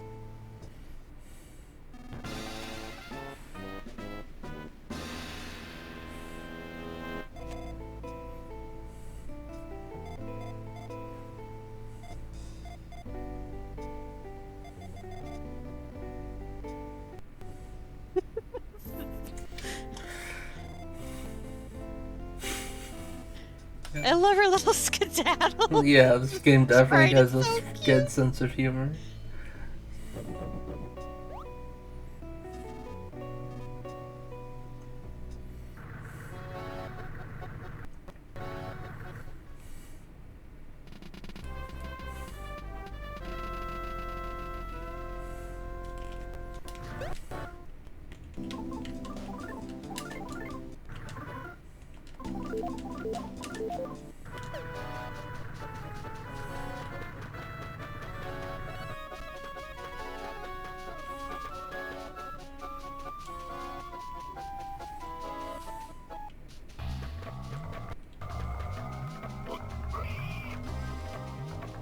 Alright, going to save here.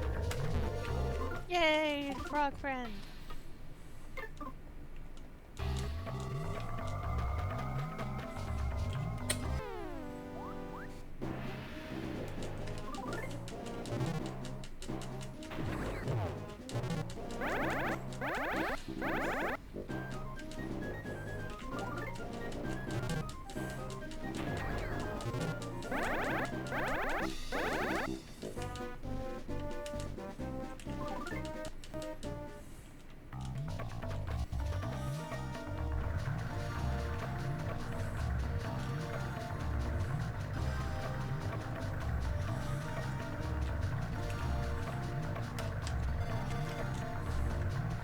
Alright, so this fight generally goes fine, but because I am low on resources, it might be a little scary.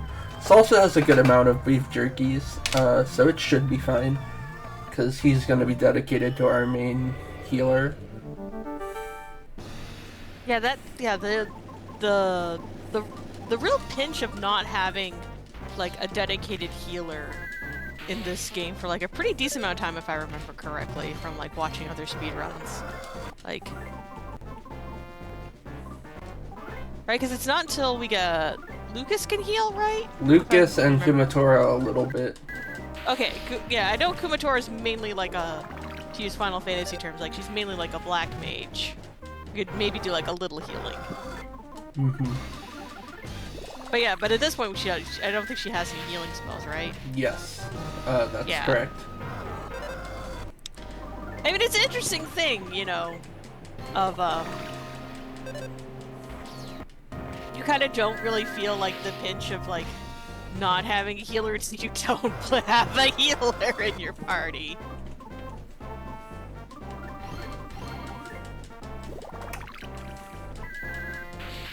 Alright, I would really like him to not target the Salsa here. Of course he did. Yeah, Salsa's dead. That's fine. Oh, Salsa.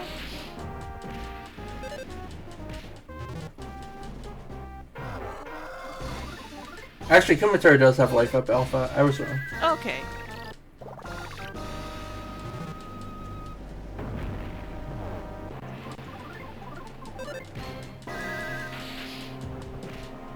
Okay, cool. So boss fight's basically over now. Now that the tank got wrecked. You can throw a cannonball, but it doesn't do much damage. I'm amused by Wes trying to use his, like the dirty socks on the tank. Yeah. It's like, no, tanks can't. Tanks don't have a nose.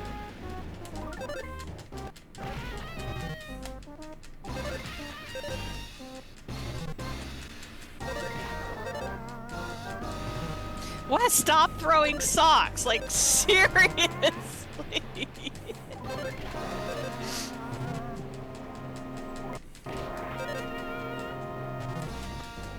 All Wes is doing is just worrying and throwing socks. Yeah. That's because, like I mentioned, he can't deal the final blow. Oh, gotcha. That's why he wasn't attacking that.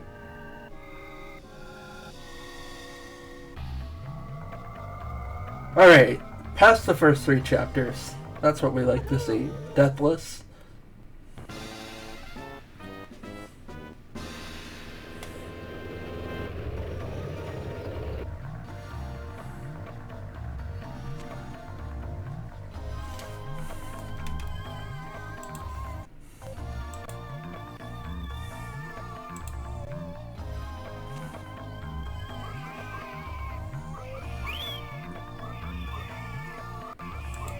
Hey, Mats, can you stop? Yeah, Drago friend! They say, oh, my pork! Yes. I love it!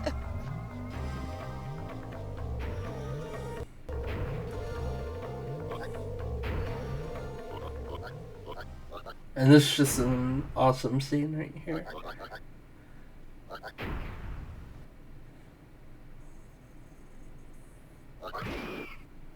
Yeah! Heck yeah! Drago friend. Dragons destroying fascism. You love to see it. Heck yeah! Rawr.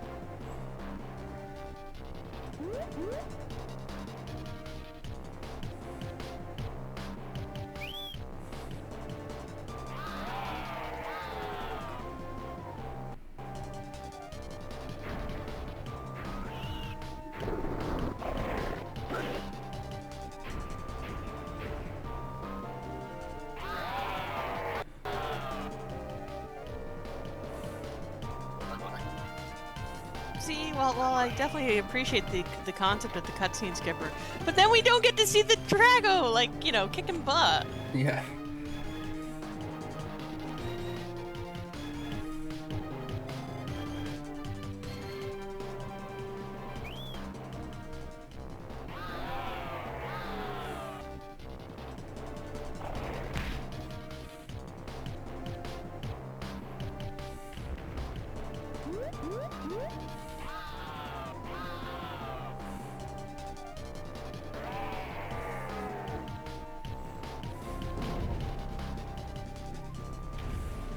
Heck yeah, you stomp all over that tank.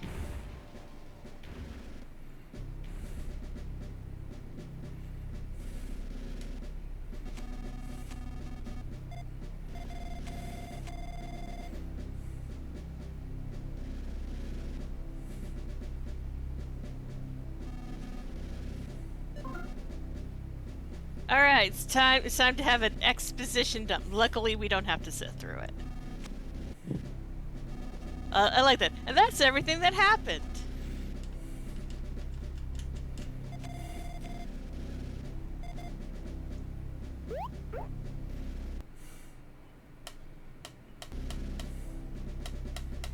We do get another scrolly here. Oh If you yay! wanna... I gotta do one more scrolly. I'm so excited. Tasmilly Village is now transforming exactly how the newly come peddler had planned. Only a handful of villagers realize that things that were good and right are being tossed away one after the other. Although prosperity is increasing, an eerie darkness seems to be growing heavier over the village at the same time. However, within that darkness, a frail young boy grows even stronger. Soon, Lucas will repaint this tale of sadness of a bright new color. The deeper the darkness, the brighter the sunrise at dawn. The once coddled Lucas is now on his way to becoming a brilliant young son. That's good. Yeah. A plus tomato. And that was a great reading too. Everybody give it up for Schala. Aw, I like doing this sort of stuff.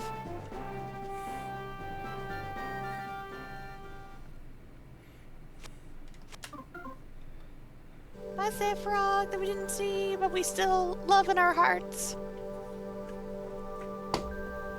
Sad flashbacks.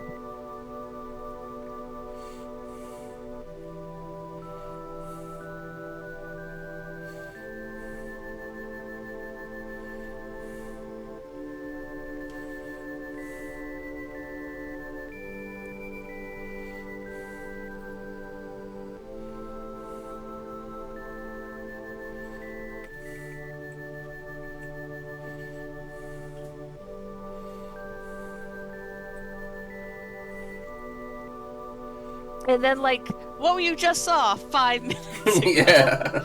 I mean, to be fair, this, it's a handheld game, so you could totally have saved and, like, not have picked this up in a little bit. That is true.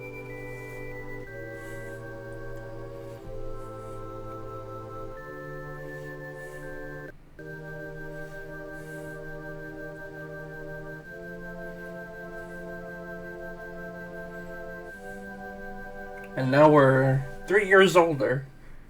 Yay!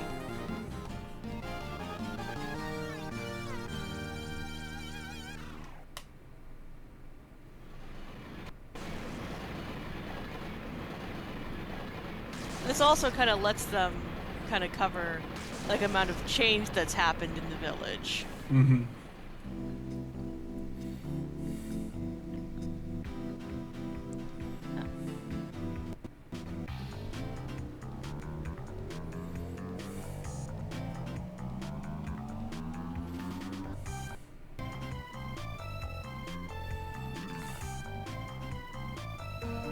It's like, oh, this is very different than what we have. There's like streets and people having jobs. Facade is sadly okay. Nah. Meh.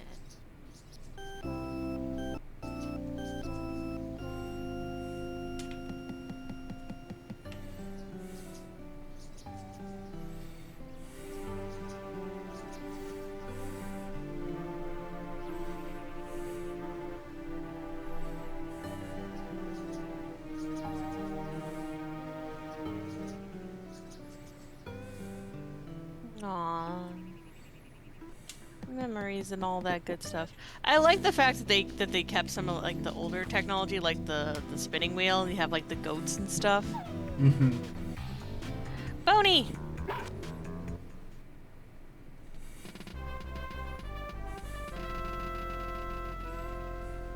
So here the game wants to teach us about money.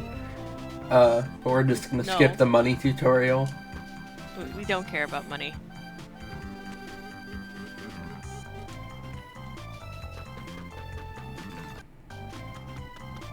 If you remember back in Chapter 1, I gave Boney all those equips. I am now going to sell them.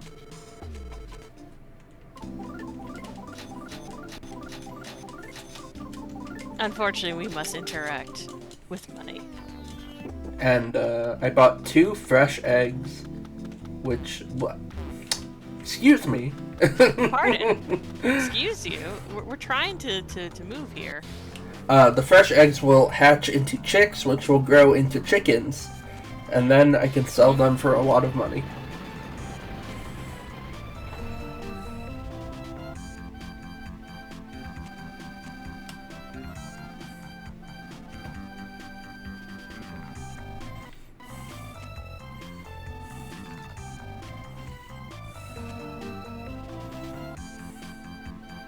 So I will ask Brooke, we're right around the time of our first swap, which, folks, you get, because this is an extra long run, you get to have many friends come and take up time getting to, be here with you, being extra cozy. Also, I at least got to see the frog in the tiny car. Yes, car frog.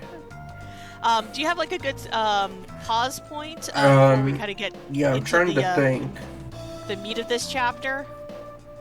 Yeah, after I talk to Wes here, we can probably take a pause. Sounds fantastic.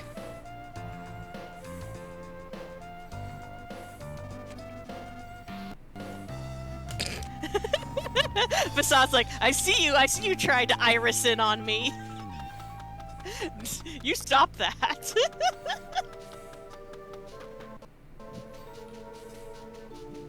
Alright, and this is the last time I will grab a Thunderbolt. Because it's still there. It's still there, even if the house has changed, it's still there.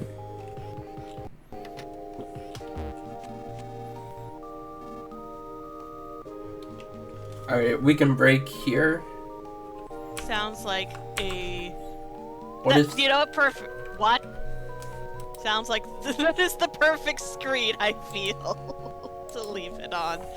Well, thank you so much, Brooke, for letting me be part of the first section of this run. Yeah, of course. It was awesome having you. Yeah, but folks, just so you know, we're going to just swap over to the intermission screen, so that way we can get in our next host, I believe is Vale, and it's going to be another really, really fun time. Thank you all again for having me. Thank you for letting me do some dramatic readings, always a treat for me. And just go do your good little, your leg stretching, your bio breaks, getting yourself some water, staying hydrated, all those good things, while we take care of tech stuff. So we'll be back in just a bit. Alright, what's up? We're back. I'm here with Vale now. Do you want to introduce yourself? I'm Vale, or Valeria, and I'm glad to join you on this lovely Mother's Day to watch you speedrun a game where certainly nothing bad will happen to any mothers. Yeah. Oh, wait.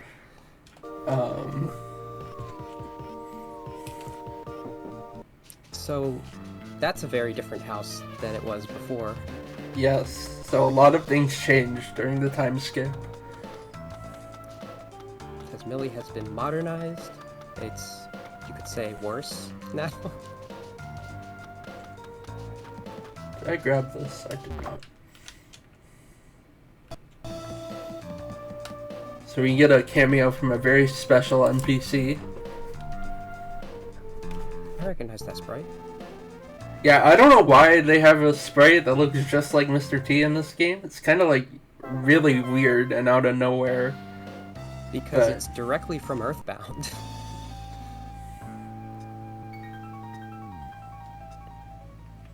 But we roll with it. You could take it as a slight hint of things to come, perhaps.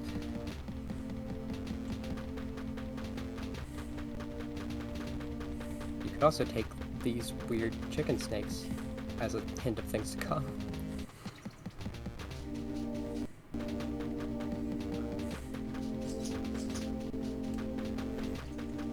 So I'm gonna do a pretty cool trick here. You can open that box without talking to the squawking stick. That's cool. It's actually been a very good train tracks so far. Encounter list is very nice.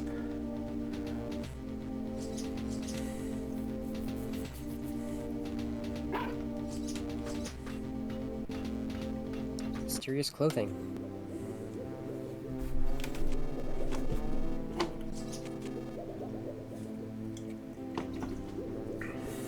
Now we went over the prominence of hot springs in this game so far, right? Actually, no, we have not talked about them. But if you want to go ahead and do that, it's fascinating because just all over Tasmilly there are just public hot springs you can access. There was one. I guess you might not have gone to it in the forest. Yeah, it didn't, but it was there. Okay. Yeah, I didn't catch the entirety of the beginning of the run, but it's interesting because there was only one in Earthbound, and it was in Saturn Valley, and now they're all over the place here.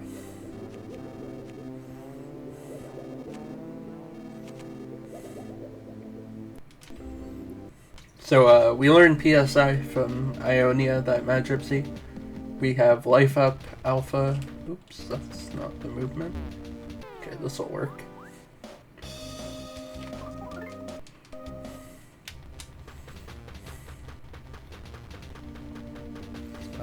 Lucas is very powerful. PP using spell PK in this? Which one? It's 4. PK 4. Okay, yeah. PK 4. Usually the default is PK Love. Yeah. I will be referring to it as PK Love throughout the run, but on screen it'll say PK 4. Because having that one character name is faster. Oh. Apparently there was one in Tenda Village in Earthbound as well. I don't remember most of the late game of Earthbound is the problem. I played through that part like once. And now Lucas is gonna get a job.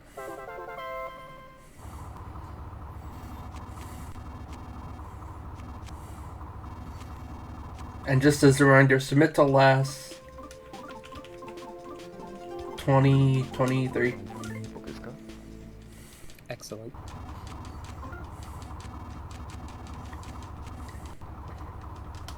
The fun thing about having to put your player name in twice, they did this in Earthbound as well, so they wanted to put that in here some way. Last time I played this, I was being extremely memey with it. Like, I put Vale the first time. The second time I was just like, you know what? I want my name to be Spaghetti. And that's what it kept for the rest of the game, anytime it referenced it again.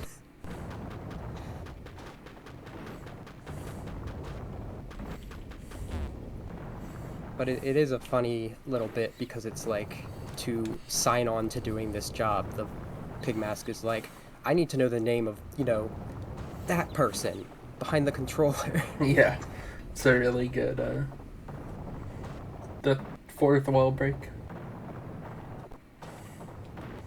If you listen closely, you can actually hear my eggs hatching. That's what that little chirping noise is. I ended up with 2 chickens in my inventory last playthrough. Completely forgot about them. Yeah, the chickens are actually going to be really important for the speedrun because they give us money. Oh. Which we use to buy equipment and healing items.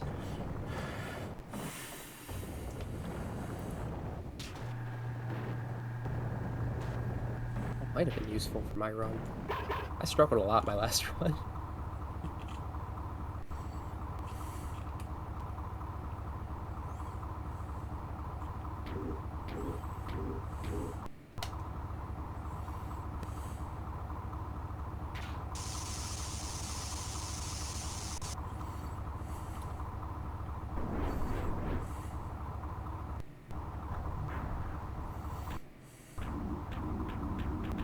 We fought a Clayman earlier, but now they are... Well, I guess they're docile here. Yeah, at least docile enough that they won't attack us, but they are still being used by the enemy. So...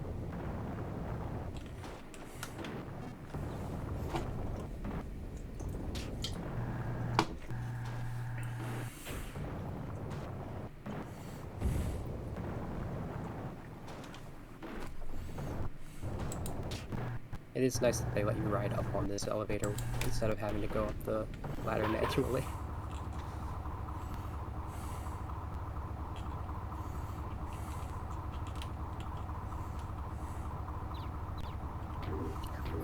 Are these low energy Claymen, are they always in the same place? Yes, they are always in the same place, which is very nice. I don't have to make any... I do recall when I played that the second one was just immediately there, so... And the third one is always down here.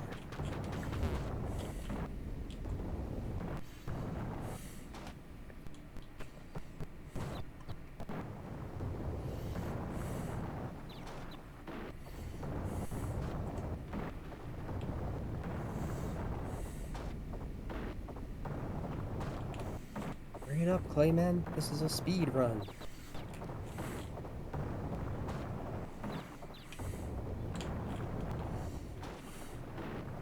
Yeah, it's actually not terrible that we have to do this because it gives our chicks time to grow into chickens. But yeah, it would be nicer if we did not have to do this. I guess it's tactical slowness in a way. Yeah, you could say that.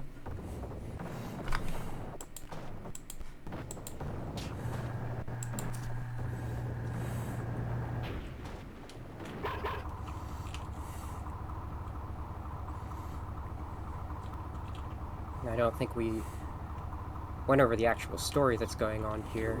What it is that we have rumor of Duster has been missing this entire time. There's rumor of someone who looks like Duster that is at Club Tittyboo, which is where the people who work for the Pig Masks go after they're done work to enjoy themselves. So after consulting that with Wes, Lucas has gone on this mission to, well, get a job, and so that he's able to get into the club and investigate.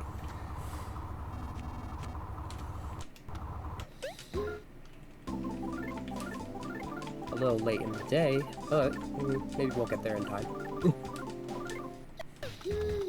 So I'm gonna save because these next fights are some of the scariest. I have to grind to get to level 12 because I cannot beat Jealous Base at level 10, who is the boss of this chapter.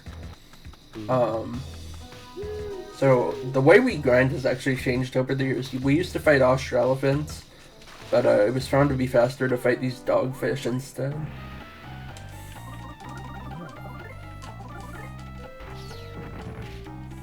Got a good back attack on them at first. Yeah, you get the guaranteed back attack, which is part of why it's good.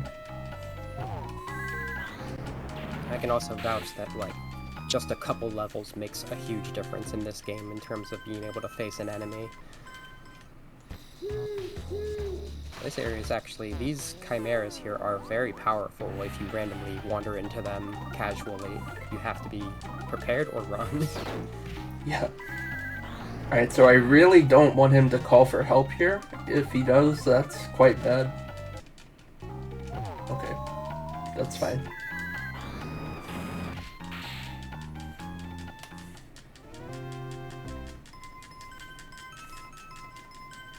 That's some easy experience, huh? Yep. And I can just heal off that poison.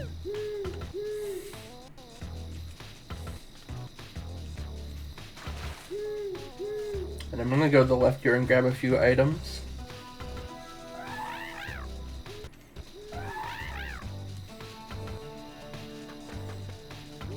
I've never even explored this area, I don't think. I was too scared of the elephant ostriches. Even later in the game, I was way too cautious then, when you come back here.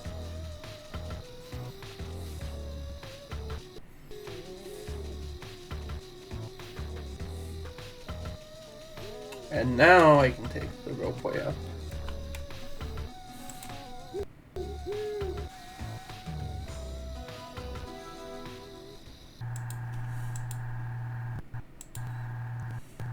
Cue the music from Pokemon Ruby and Sapphire when you go up to Mount Chimney. Yep.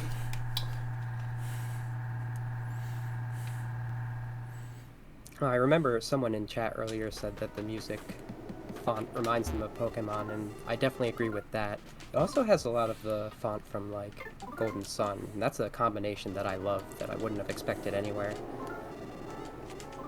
It's just a fascinating and masterful use of the GBA sound font. Yeah, we talked earlier about how great the graphics are and like the sprite work, but it's also worth noting how amazing the audio is as well.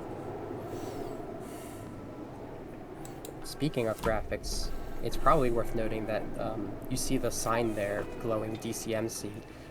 The band in this wasn't called DCMC in the original Japanese. That's customly made for the fan translation. Yeah, it just goes to show how much work was put into this amazing fan translation. For the best plan to get in ever, dress your dog up as a person, so that, because there's no pets allowed.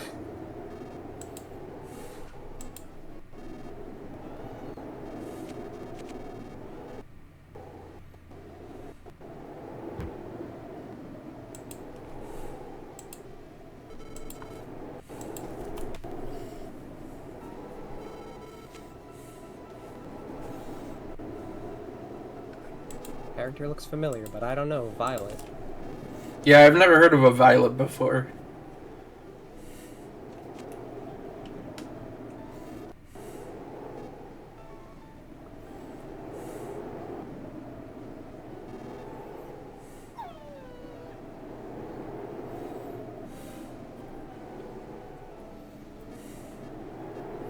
Oh, you know what? Pikal is right. It is a trans-colored dress that Violet wears. I never really noticed. Fun.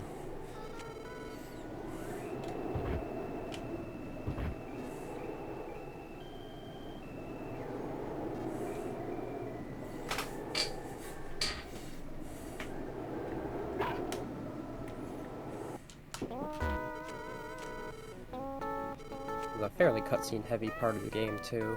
Yeah. Apparently we're gonna get to watch a concert. Yeah, we get to rock out a little bit.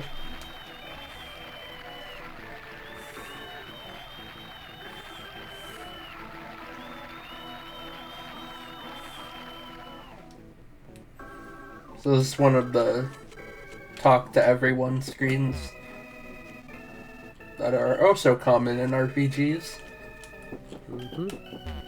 I got very confused last time I did this because I was just wandering around like, what do I do now? And eventually I talked to enough people for Boney to be like, let's take a seat.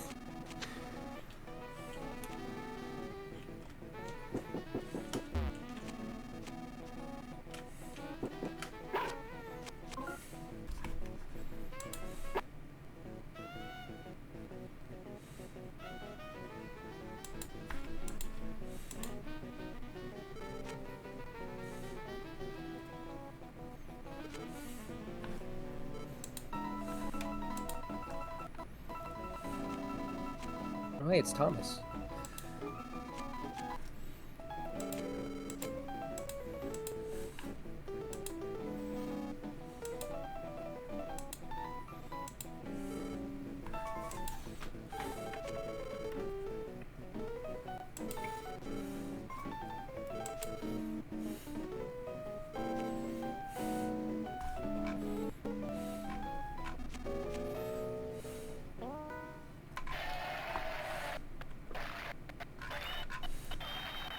Showtime.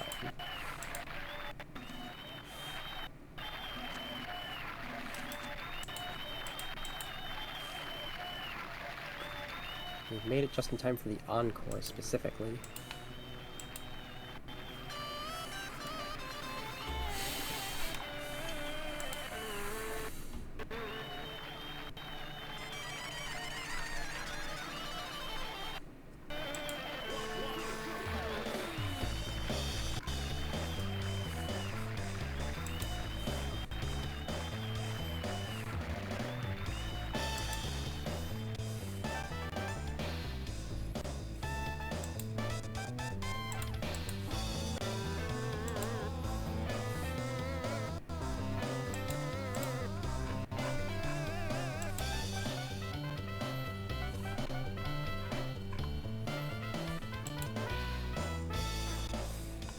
Such a jam. Yeah.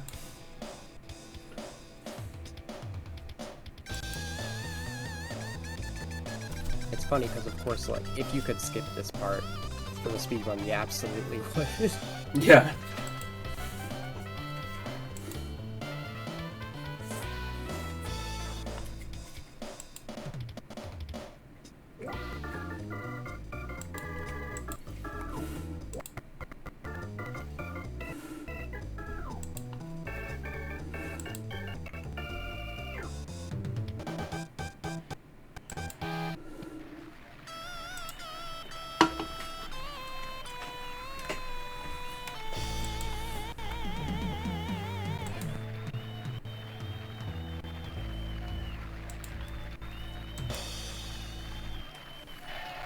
Alright, so after this concert, I'm gonna do a good bit of shopping.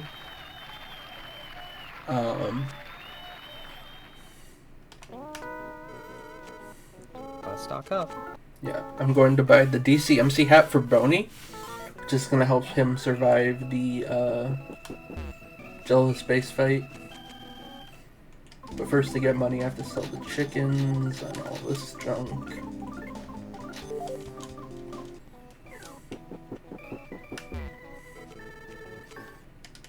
Buy a burger for Lucas, and then 1, 2, 3, 4, 5, 6, 7, 8, 9, 10, 11, 12, 13. 1, 2, 3, 4, 5, 6, 7, 8. A lot of biscuits. Yeah, so the reason we get so many doggy biscuits is there's an NPC later who you can trade doggy biscuits in for pencil rockets. So we take full advantage of that. I would say.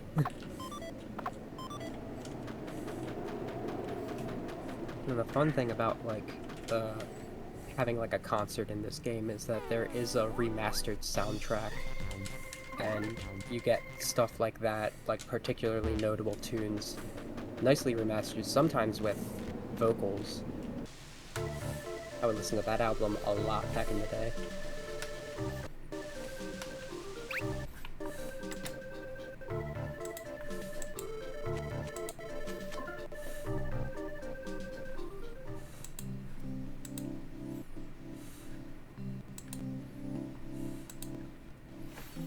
Got a scroll thing. I'll do the reading this time.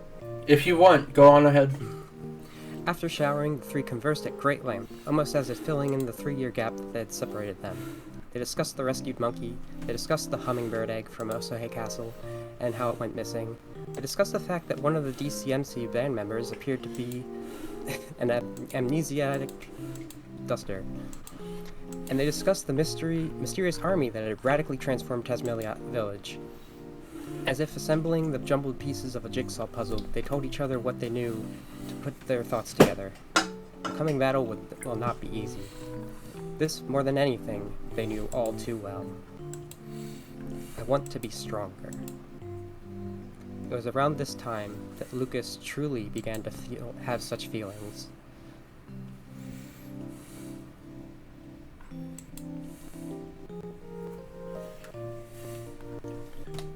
I don't think we, like, noted out loud, this is Kumatora. She was disguised. Oh, yeah.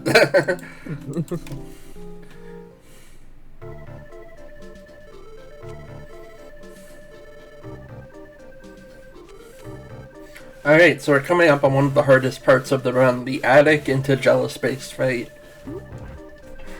Attic has a lot of tight enemy dodges, and then the Jello-Space fight, is quite... There is a luck aspect to it, but it's mostly just playing well. I'll tell you, I didn't play that well when I replayed this part. Really, it had been so long since my first playthrough when I replayed it, might have well as been another first playthrough. I didn't remember anything about this game, except like the very end. So I go like this, and then like this, like this. That bat was just right in front of the door. That was pretty unlucky. Some movement up until then, though.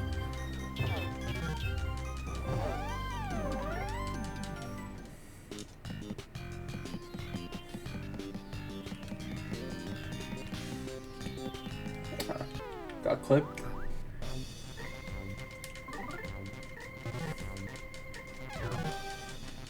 Delightful naming convention for this enemy. In Osohe Castle, there was a spider enemy that was just called Arachnid with like 1 exclamation point. This one has 3 exclamation points. Yeah, pretty cute.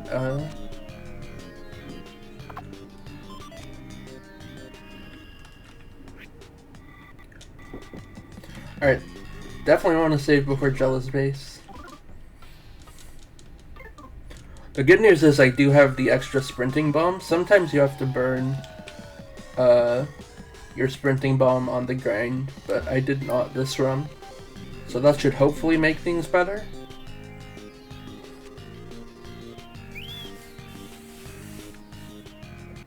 Alright, here we go. I'm going to open with a PK Love and Pencil Rocket, and that'll get rid of his supporting cast.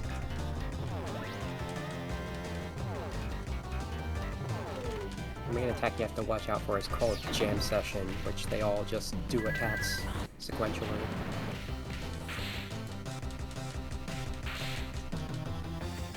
And Burger and Doggy Biscuit. Doggy Biscuits obviously only do significant healing for Boney. because humans don't want to eat the doggy biscuit.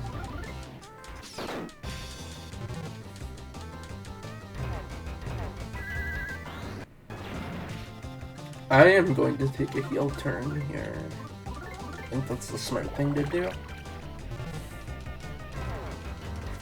Okay, the solo attack is what you want to see. So that was quite lucky. I love a good base solo.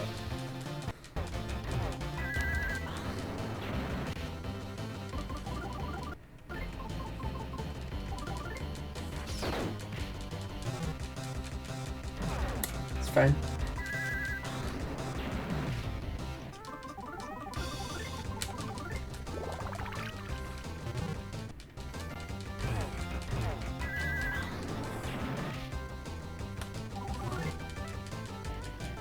Better kill.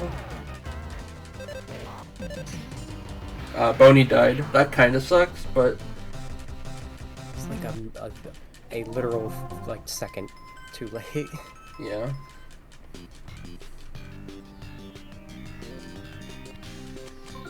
But I didn't wipe on Jello Space, so that's really good.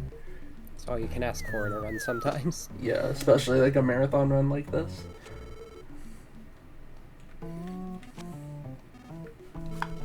Earthbound and Mother are known for their rolling decrease in health, which is how you survive some like last-ditch desperation attacks. But I've ran into so many points where like I would use an item or a healing psychic attack, whatever it is, and it would happen exactly as it hit 0 and it wouldn't count. It got so frustrating. Yeah, so Boney missing out on that XP is gonna kinda suck because he's gonna be weaker on the next boss fight, the first boss in Chapter 5, but it shouldn't be too big of a deal in the grand scheme of things.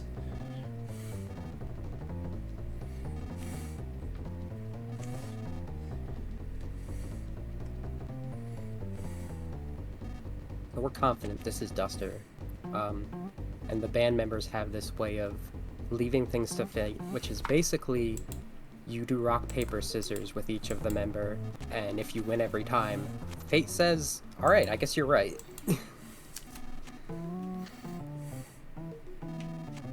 The way you determine like which rock, paper, or scissors you use is great because you talk to each of them and they will tell you a hint of whether or not... it's supposed to be like a logic puzzle, but it's determined every time. They all have like one they are guaranteed to do, and you figure that out based on who loses to who.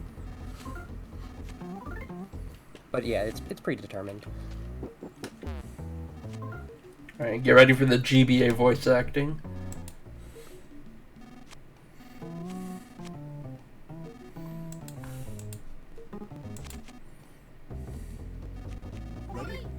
Oh, also they call it stone sheet clippers. Yeah, it's Stone Sheet Clippers. It's a pretty good name.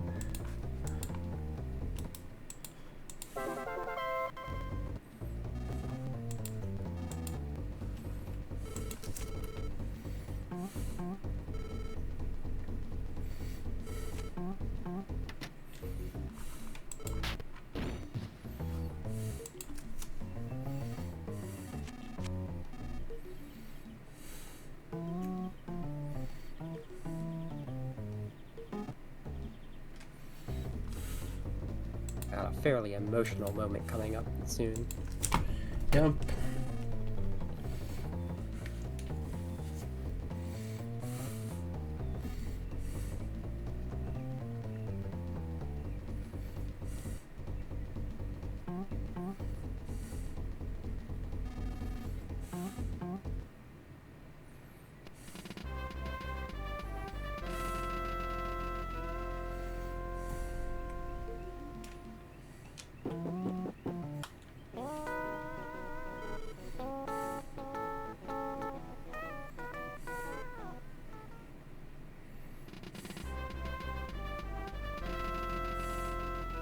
Vitor did some work while we were busy.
Alright, so far this run's gone pretty well. Nice. I'm pretty happy with how things are going.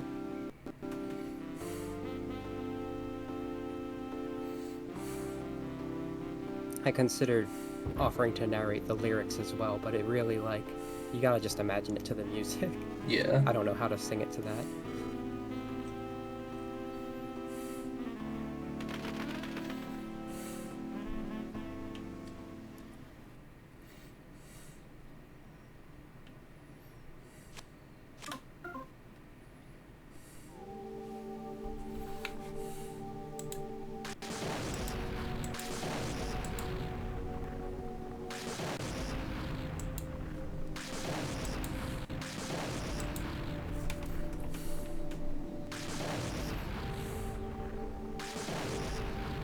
I'm sure that's fine, that those lightning strikes. Yeah. So we're into Chapter 5, Tower of Thunder.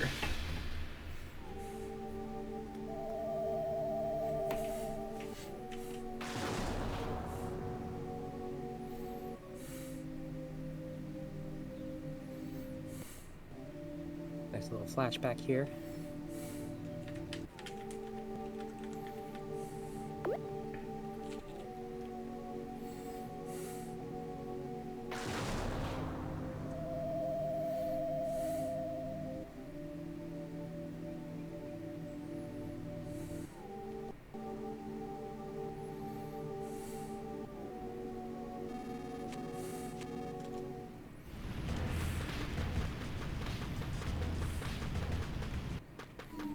It's the item storage guy.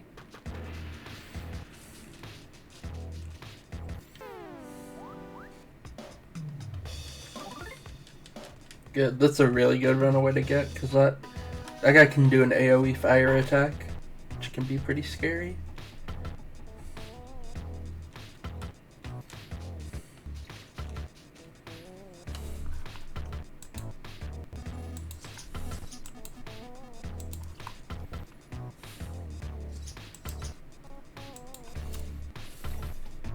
This chapter is when it really starts to, like, pick up in length of chapters. Mm-hmm. Duster was leading us to a hole which he used to travel to a certain area where he hid the hummingbird egg. There are now several holes. We have moles to thank for that.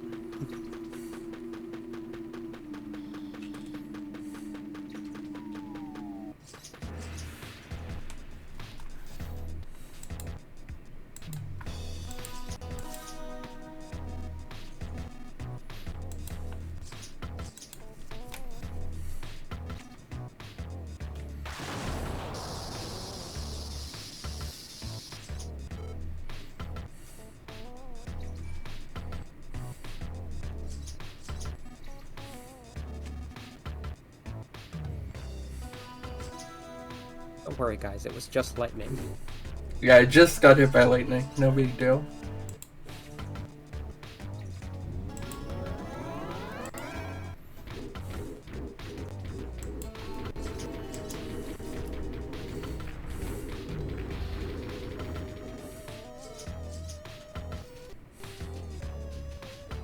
In an unfortunate turn of events, the clayman that Duster hid the hummingbird egg in got struck by lightning and is now going haywire.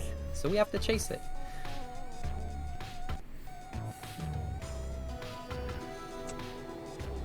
Will hijinks ensue? I'm sure you can guess. Hijinks in my mother game? It's more likely than you think.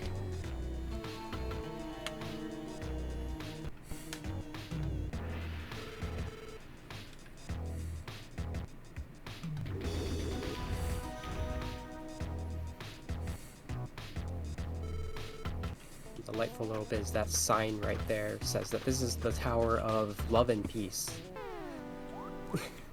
I did not know that. That's a good one. What we can glean from looking around the town in a casual playthrough is that how to have people who don't get a happy box, which is what they've been using to pretty much brainwash people into capitalizing into this new society, they just shoot lightning at them and claim that, I don't know, God's angry at them for not wanting to be happy. So this is a pretty unlucky encounter to get. Oh, yeah. But you don't have to be skilled if you're lucky. Got a good runaway there. Yeah.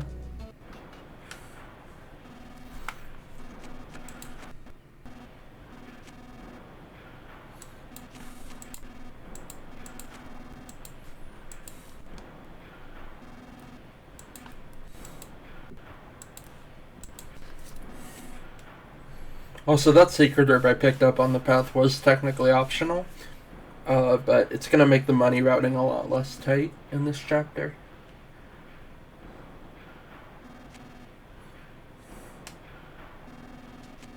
So we've been confused for someone else. Someone very important.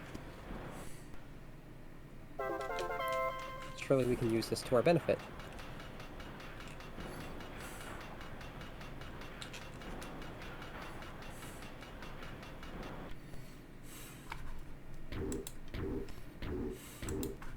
Great little like details in like the personal sprites for even the pig masks here, because you notice that Duster still has his limp as you're running, even though it's a pig mask sprite. Also, I absolutely love Boney's helmet. Yeah. Oh, that was spooky. Very close.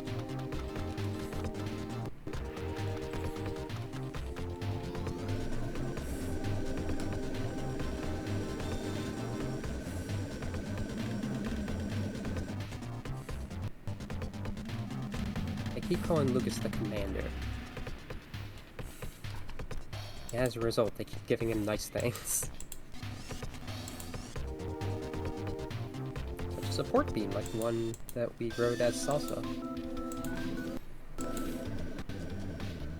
That was a lot of food words in one sentence that was not about food at all. That sentence was bananas, you could say.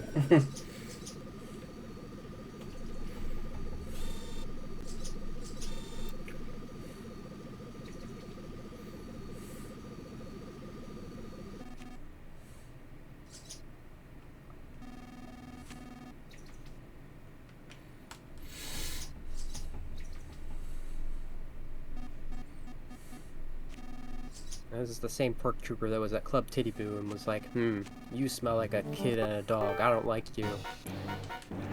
Can't pull a fast one on this one. He doesn't think we're the commander anymore.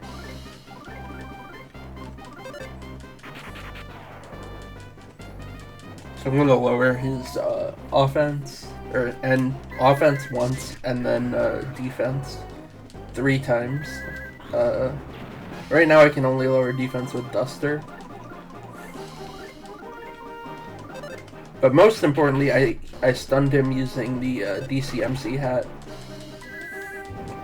which will make him so he's unable to do anything. You can gather that this pork trooper is a huge DCMC fan. Nice defense. Also, altering your enemy's stats in this goes a long way. It's found it almost essential in even a casual playthrough.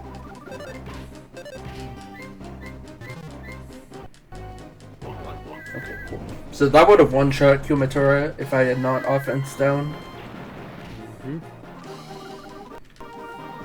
Actually, no, you just attack.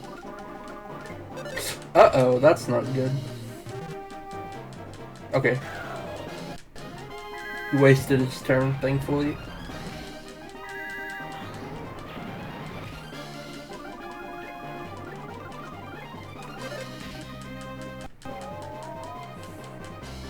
I know a lot of RPGs, sometimes their speedruns is a matter of just, like, getting a really broken item and, like, relying on that particularly.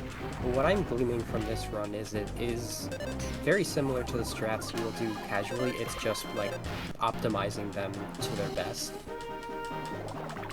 Or at least the strats that I yeah, that's pretty accurate. I like this one because the strategies are very varied. Like, you don't see the same thing for the same boss. Or you don't see the same thing for different bosses.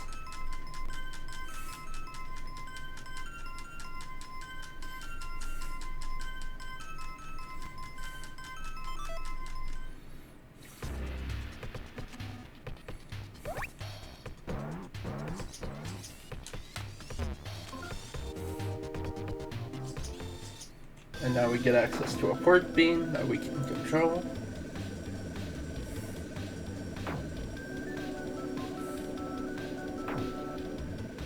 Yes, the roadblocks are alive and would attack you if you weren't in the port beam.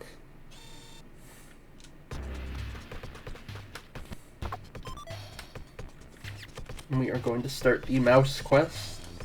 This game doesn't really have a lot of side quests. It's not really a game about side quests. But, the mouse side quest is one of them. There's 7 mice hidden throughout the highway that you can find. And if you find all 7 of them, you get a good reward from the mother mouse. I wasn't even aware of that.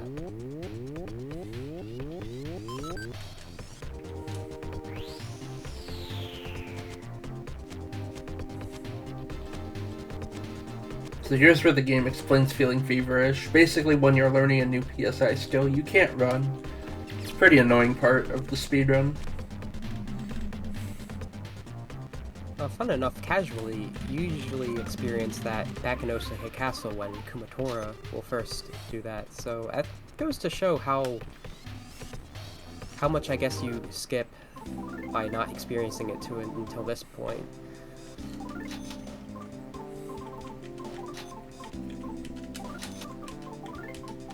Like, Kumatora knows all of that stuff she would now after the time skip. Just didn't need to be feverish to learn it.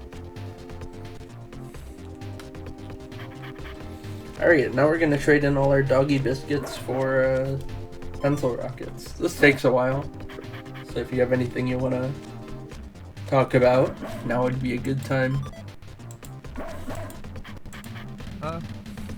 Well, I mean, part of the reason I missed a lot of the run earlier, and I'm just seeing how you play it now, is I was working on my submission that I plan on doing to Lass. We have until Saturday to get those in. The Ladies Arcaders Super Showcase. Yeah, Lass, super exciting. I'm submitting the DS Castlevania 3-way bid war, as well as a Castlevania speedrun presentation. Sounds like some good fun there.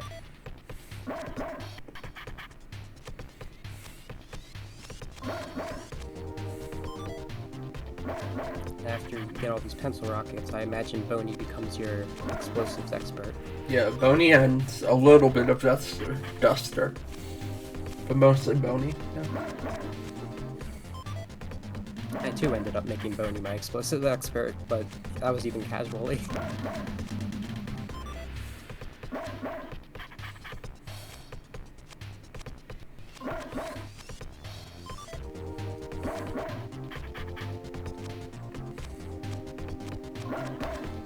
Is it a pencil rocket for every biscuit? Yeah. That's so many. And if you have a doggy jerky, he gives you a bomb. Which is really good, but there's no way to get doggy jerkies consistently. The dogfish can drop it, but it's a pretty low rate. It's like 5% or something. Probably very handy for the run if you get that luck. Yeah.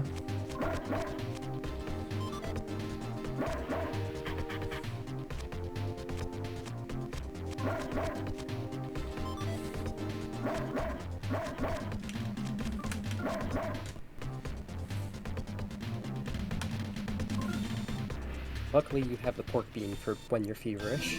Yep. I guess that's a good part about having it not happen until here, too. Yeah.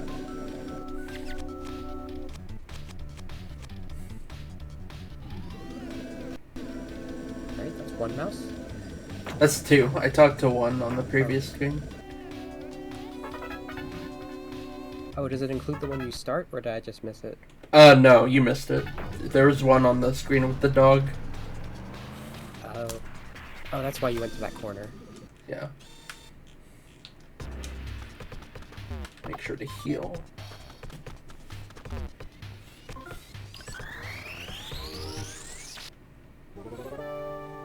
Brown color is going to be pretty handy. I did not notice that until I came back here later on my playthrough. Boney was very in need of attack at that point.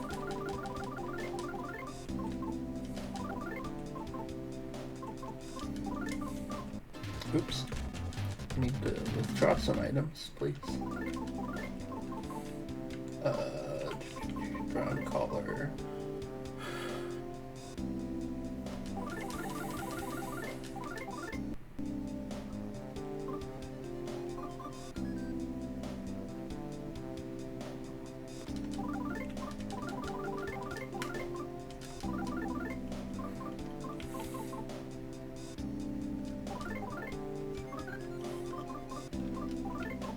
Is this just like a quicker way to organize your items between Yeah. them? I never thought Exactly. of using it that way.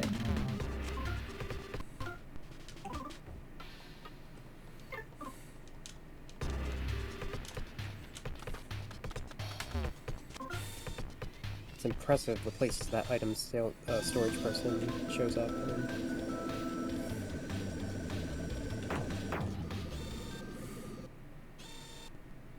Go down here for mouse number 3.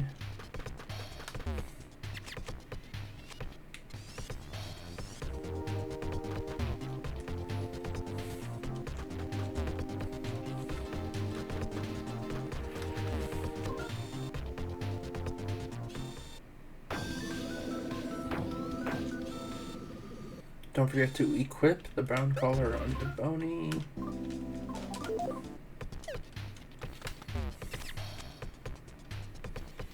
And we have our next boss fight coming up, which is, if I can get there, the Forlorn Junk Heap.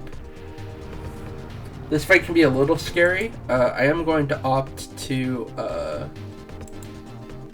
oops, if I can go down the ladder, please. I am going to opt to, smoke bomb him, which will obviously decrease his chance of hitting me. Any type of attack where you can get them crying, I found is very handy to have.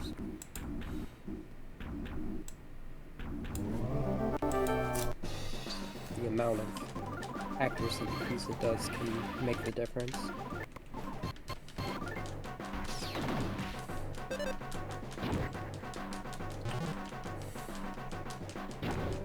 It's fine.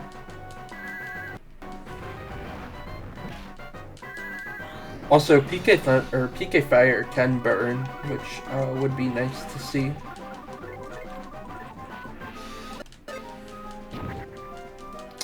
If my smoke bombs can hit, that would also be nice to see.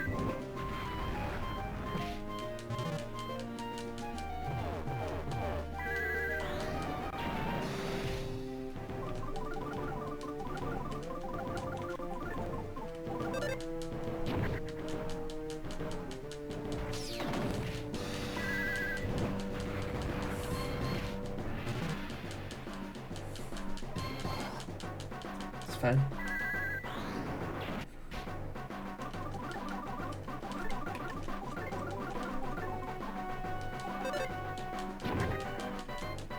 Wow.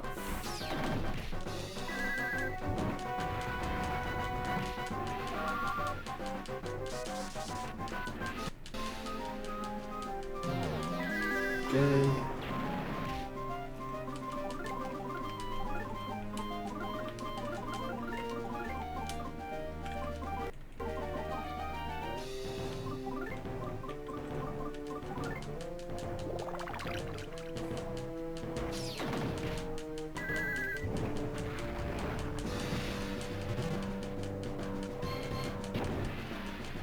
Good use of a turn, dude. Nice fight. Nice.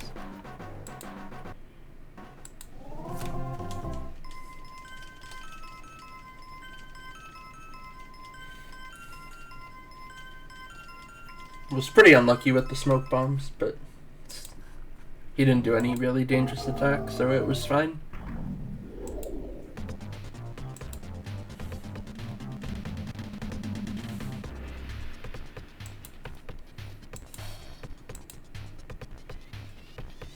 Another point to note about this chapter being where it starts to get more long form is I think this is the first chapter where you just have a lot of bosses. Yeah. Like beforehand you expect a boss to be like, that's gonna be the end of the chapter, there might be another one.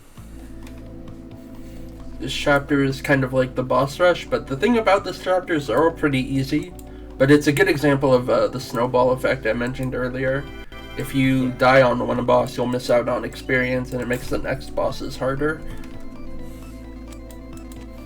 I distinctly experienced that with the last 2 bosses on this chapter.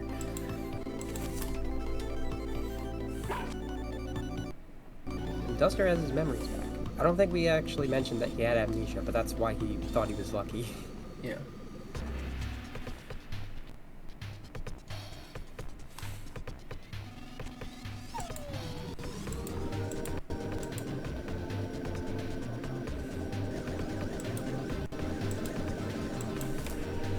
Nice power slide.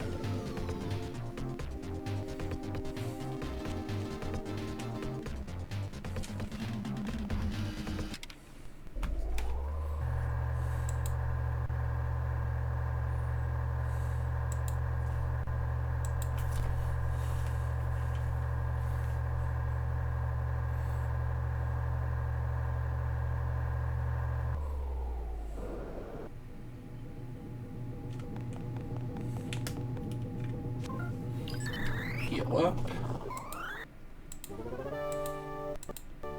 One piece of ironic dialogue is if you talk to the pig mask at the door, they'll start saying what they would say if you were an intruder, and then they'll be like, is that good? If anyone suspicious comes through here, I'll say that. Yeah.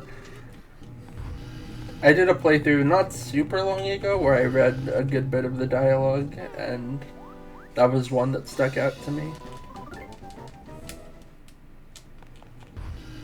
It is interesting to think, because I would have no idea how to estimate how long the speedrun is based on my casual playthrough, because it was 10 videos worth of me narrating all of the text I found and going out of my way to find extra text. So each video like 2 to 4 hours long, so it's a very different amount of time from this. Got the pig mask, pork trooper back, and now he's fully powered. Yep, except, ironically, this time it's an even easier fight because we're stronger as well.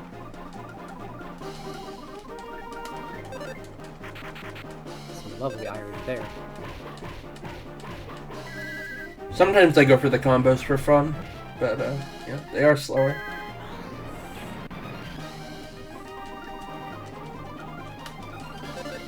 Sometimes you just accidentally get them when you're mashing too. Yeah. Oh, that's fine.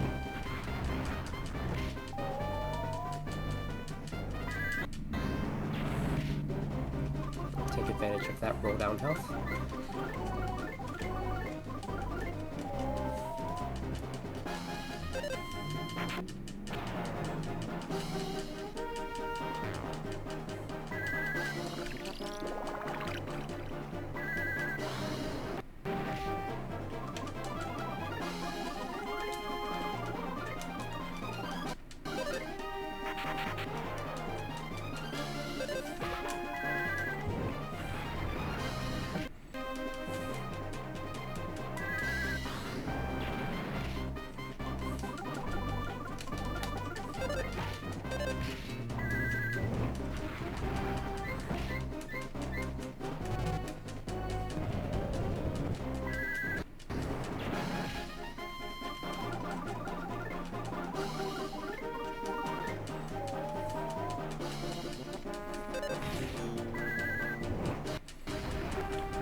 I just really like zoned in watching these battles play out.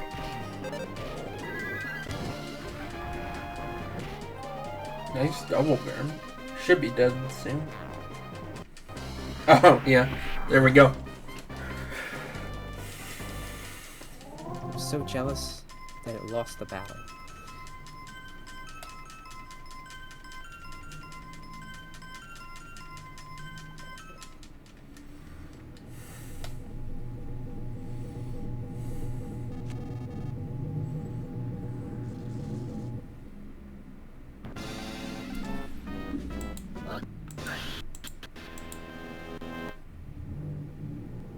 Now, of course, Facade. He's gonna know who Lucas is at one glance. Yep. So we gotta run!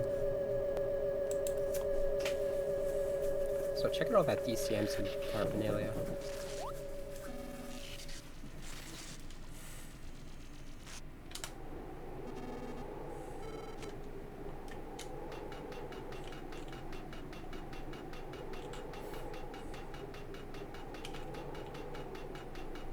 These little screws are enemies if we run into them, so we gotta be careful.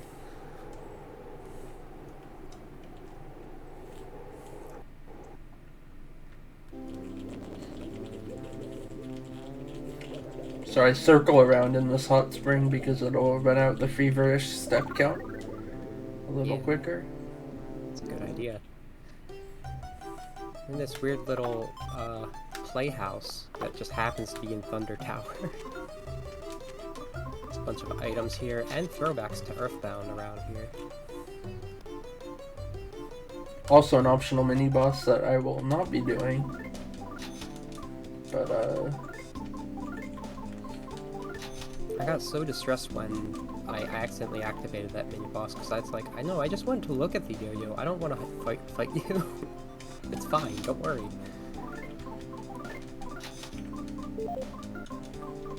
Oh, those rubber capes are going to be useful. yep.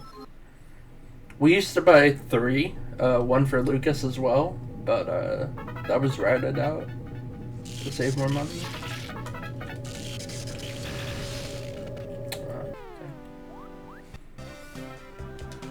These things are so hard to evade. Yeah, the secret is when they first come out, they don't have a hitbox, so you can do like this.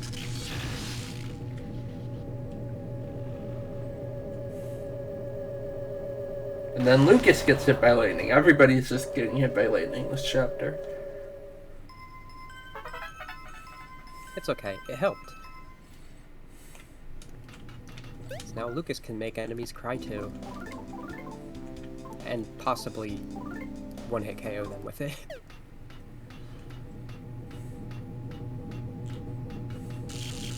Yeah, PK Flash doesn't see any usage in this route, but there is a route where it's pretty important to use on one boss.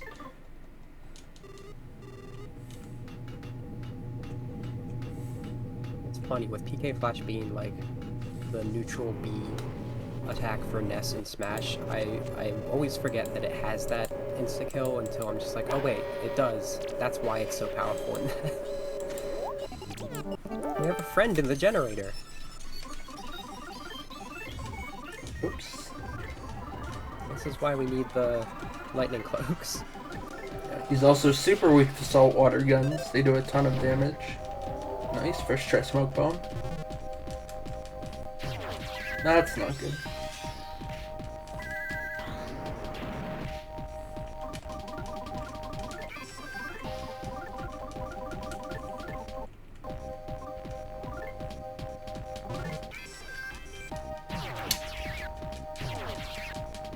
I may need to restart.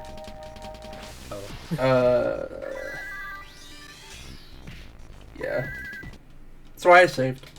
It's fine. Definitely a battle where things can not go well. Yeah, in this route, it's one of the trickier fights.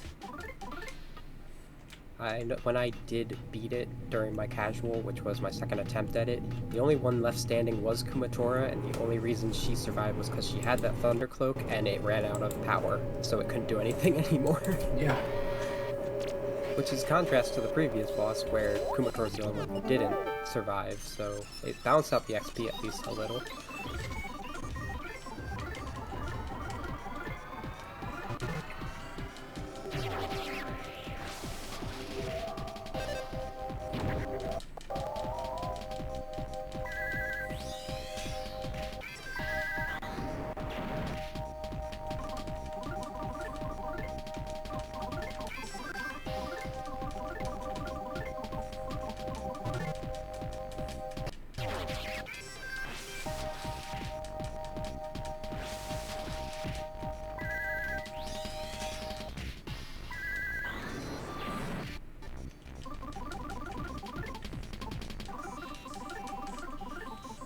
I do like how early on in the game, bosses like this have like very unique battle themes, but you will hear these battle themes again for more common enemies in like the back half of the game.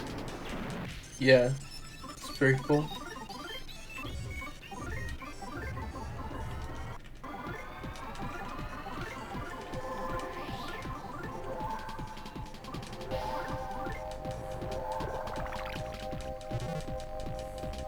This might kill Kumatar? No. Okay, we're good. I had her heal herself just in case. Now you can physically attack it if you want. Yeah. So I'm gonna do something pretty cool here. I am going to physically attack it, but I'm also going to use paralysis to try and keep it in this state. That's an interesting idea. I didn't even consider that.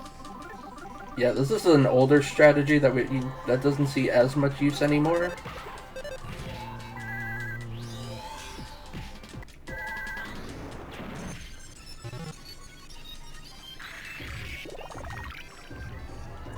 And this paralysis works kind of like Pokemon, right? They have a chance of not being able to move. Yeah.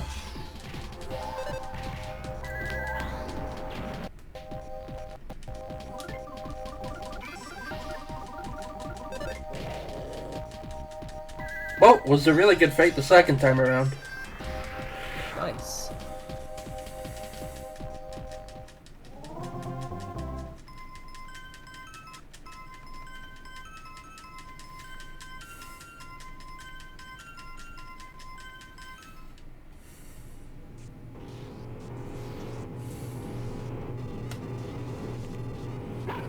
But there is still an error in the tower.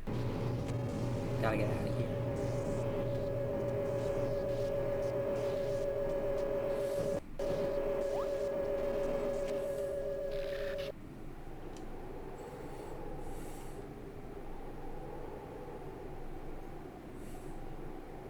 Now, I don't know what our plan was by going to the top of the tower to get out of it. I'm sure it'll work out.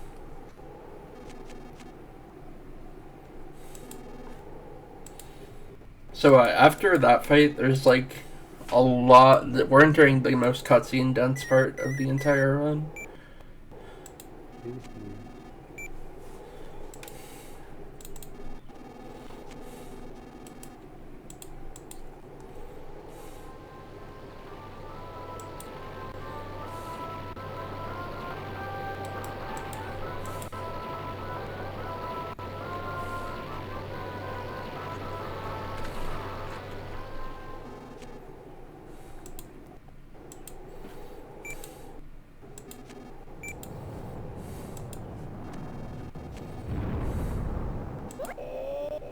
Assad ordered it let the tower be destroyed, and that,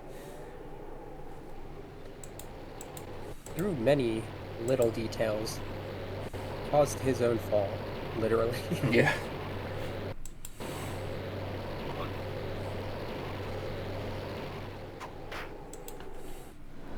Rope Snake to the rescue. Sort of. This is our first viewing of the commander.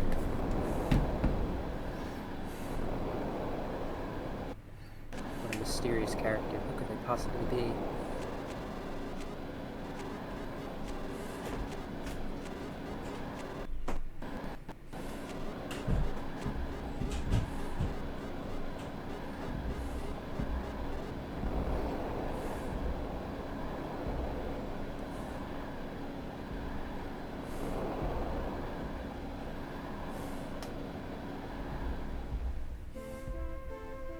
I'm sure they'll be fine. And another monologue.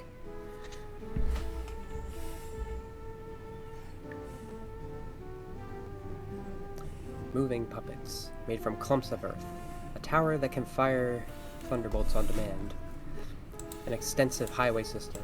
Ships that fly through the sky. The enemy that Lucas and his companions must stand up against has grown to such an enormous scale. Do they even stand a chance against this vile and powerful nemesis? No, common sense must be ignored in a situation like this.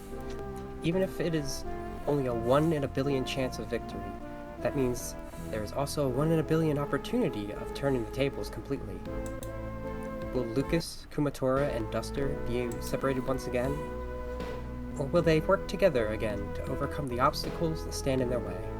From the flying ship, a masked man who looks down upon Lucas and his friends, his profile is still very youthful. A tale now moves to its next chapter, with an almost certain promise of battles far more intense than ever before.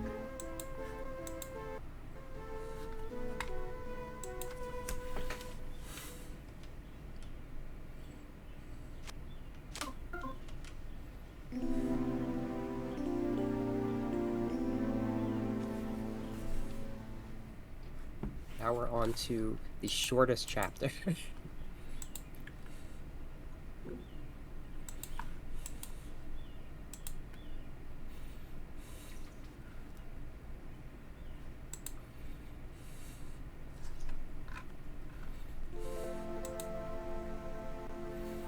Yeah, so fun fact, there's no text boxes in this chapter, so you literally just... The strat is hold down left. It's basically a slightly interactive movie without dialogue. And now I hold left.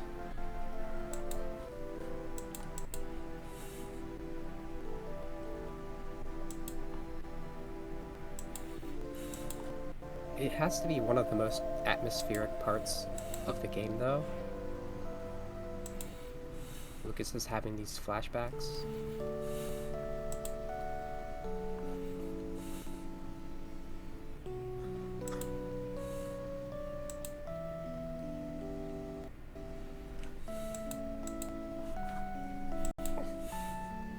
With dialogue that we can't actually cycle through.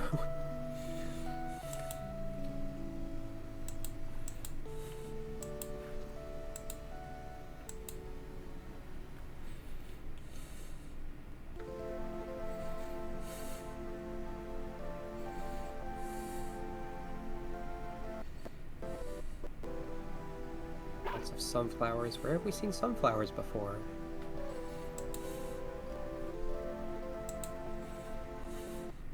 Boney's here too. That's good.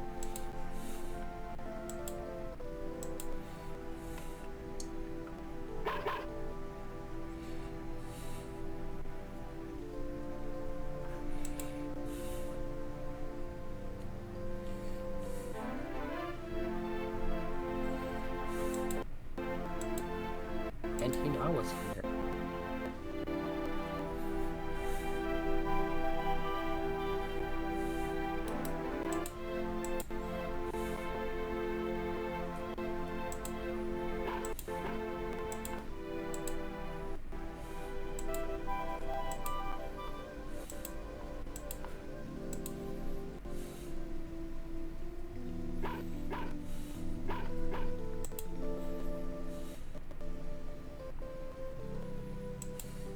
Just taking it all in.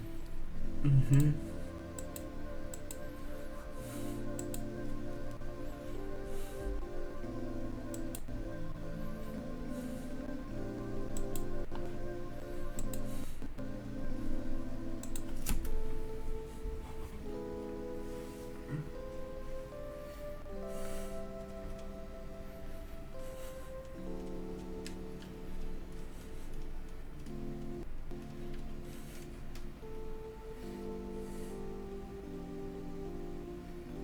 Weirdly enough, retroactively, this reminds me of a scene in Kingdom Hearts Union Cross, a mobile game.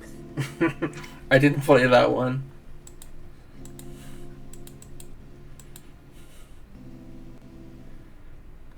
And that's the whole chapter.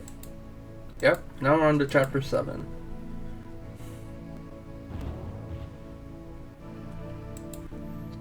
Oh, how convenient.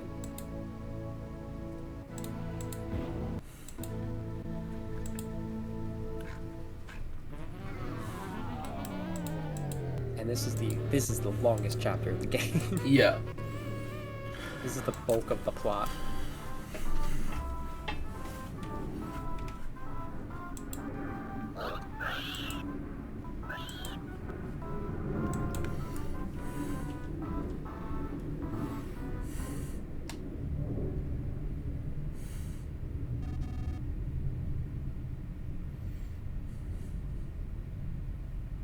the funny thing is, Wes and Alec, well, Alec had a dream where Hinawa told him and Wes to pile up hay. So they went ahead and did that, and that's exactly where Lucas and Boney fell, while having a dream about Hinawa. Like, this is a game about psychic kids, primarily. So I always like when they make a connection between, like, spirits and psychic abilities like that. You see that in a lot of anime, too.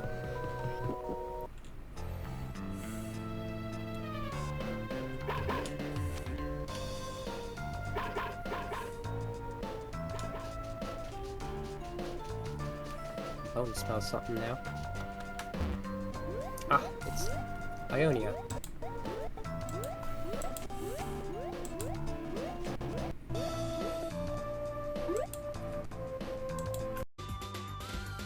Hey, hi, hello everyone. Sorry about the technical issues. Sometimes those happen, and that's just okay. We're actually going to be putting a pause point on our Mother 3 showcase. Thank you so much to Brooke for showcasing that awesome game, whatever you could show for us. We are going to pick it back up on another night. We will let you know when we have that all arranged. If you haven't already, please go ahead and follow Brooke on Twitch at twitch.tv/BrookeSpeedruns. Coming up on Thursday, May 18th, we have a showcase of Love 3 100% from Charbunny. And then we're going to have Neon White, White's Heaven Rush with Marissa. Reminder that submissions for Lady Arcader's Super Showcase 2023 are open now. Lady Arcader's Super Showcase 2023 is July 6th to July 9th, and we'll be raising money for CARE. Submissions and volunteer applications are open now, and we're looking for showcases and volunteers of all kinds. You want to show us an Animal Crossing town? You want to bake a pie? Maybe you want to do a puzzle on stream? Wink, wink, nudge, nudge. We'd love to show it off. Maybe you want to help us behind the scenes? If you would like to volunteer for us, if you want to do some restreaming, if you want to host, do you want to be a commentary buddy, anything of the like, please submit. Check out all the links by using !LASS in the chat, or go to ladyarcaders.com/start. Speaking of Neon White, we are going to be raiding Marissa, who is actually practicing currently for that run that we are going to see on Thursday. So make sure to stick around for that raid, go give her some really well wishes, and we will see you all on Thursday.